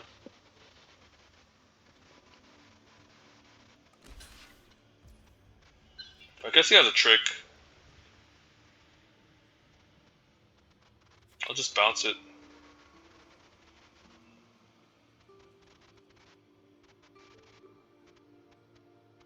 He's just gonna concede.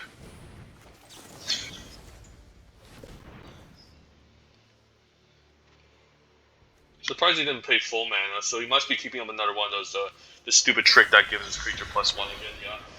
It's not gonna work. What he should have done is, I guess he didn't have enough mana to pump his creature enough, and also give it that lifelink thing. So all right. So we might redeem ourselves. We're 6-2. All right. So the redemption is real. We got reverse swept that last game. Now this time we will reverse sweep and get our nice 7 wins. But I need to hopefully hope the game ends quickly because I might not have enough time to record. So, all right, let's get to it. 6-2. Let's do this. Let's do this. Simic Revenge. Simic Revenge. Let's do this. Come on. Give me my wins. And then I'll probably make a second draft video because the Crimson Hunt thing will start. We'll have the preview tomorrow, so it's starting very soon. So I need to at least provide as much content on my channel for this since I've been missing out. Okay, seems fine. Hopefully we can get a land though, but we haven't seen Silverbolt. I guess we did see him like in our first game, but this is the second time we finally saw him. Hound Tamer as well. We haven't seen him around too much. Okay, this is just great. Holy shit, we're curving out. On the play, curving out. A spell every single turn. This is what you want.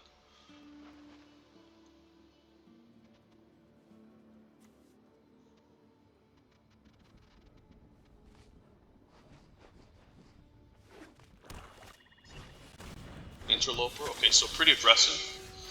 I think I'll just play the Hound Tamer. Like, I think I can race him. And if he has some sort of like ETB effect, we can just kill the creature with the Silverbolt. So I don't really care. Like, if this thing can't block and we're just attacking every single turn, then we'll just eventually just outrace him. And if he has like some sort of ETB effect, for example, the red-black one that puts a counter onto something, or Arrogant Outlaw, we'll just take that out. I mean, it should be okay.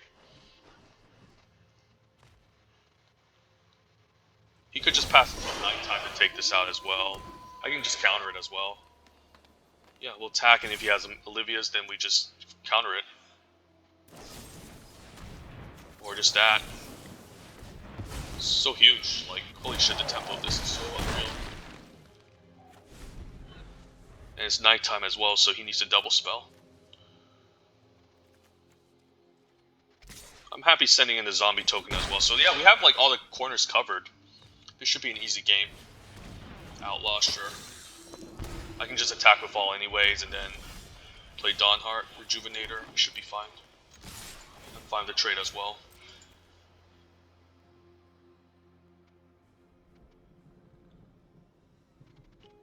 So he is red-black, I see.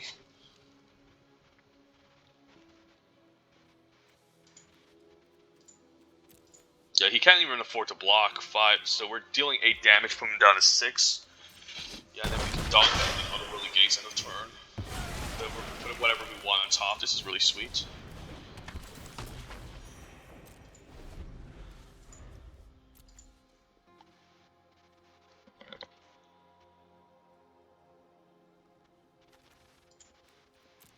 He can't even afford to attack because if he does and uses a combat trick, we just swing out and kill him on the way back.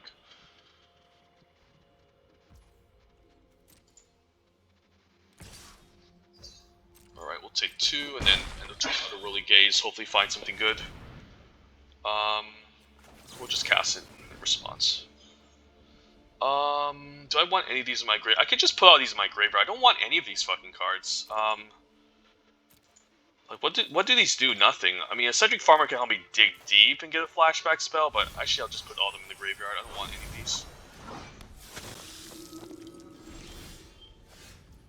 I can kill this, attack. He's forced to chump, otherwise he's dead.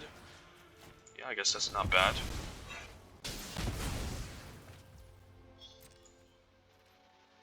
Yeah, he has to chump here, otherwise he's just dead.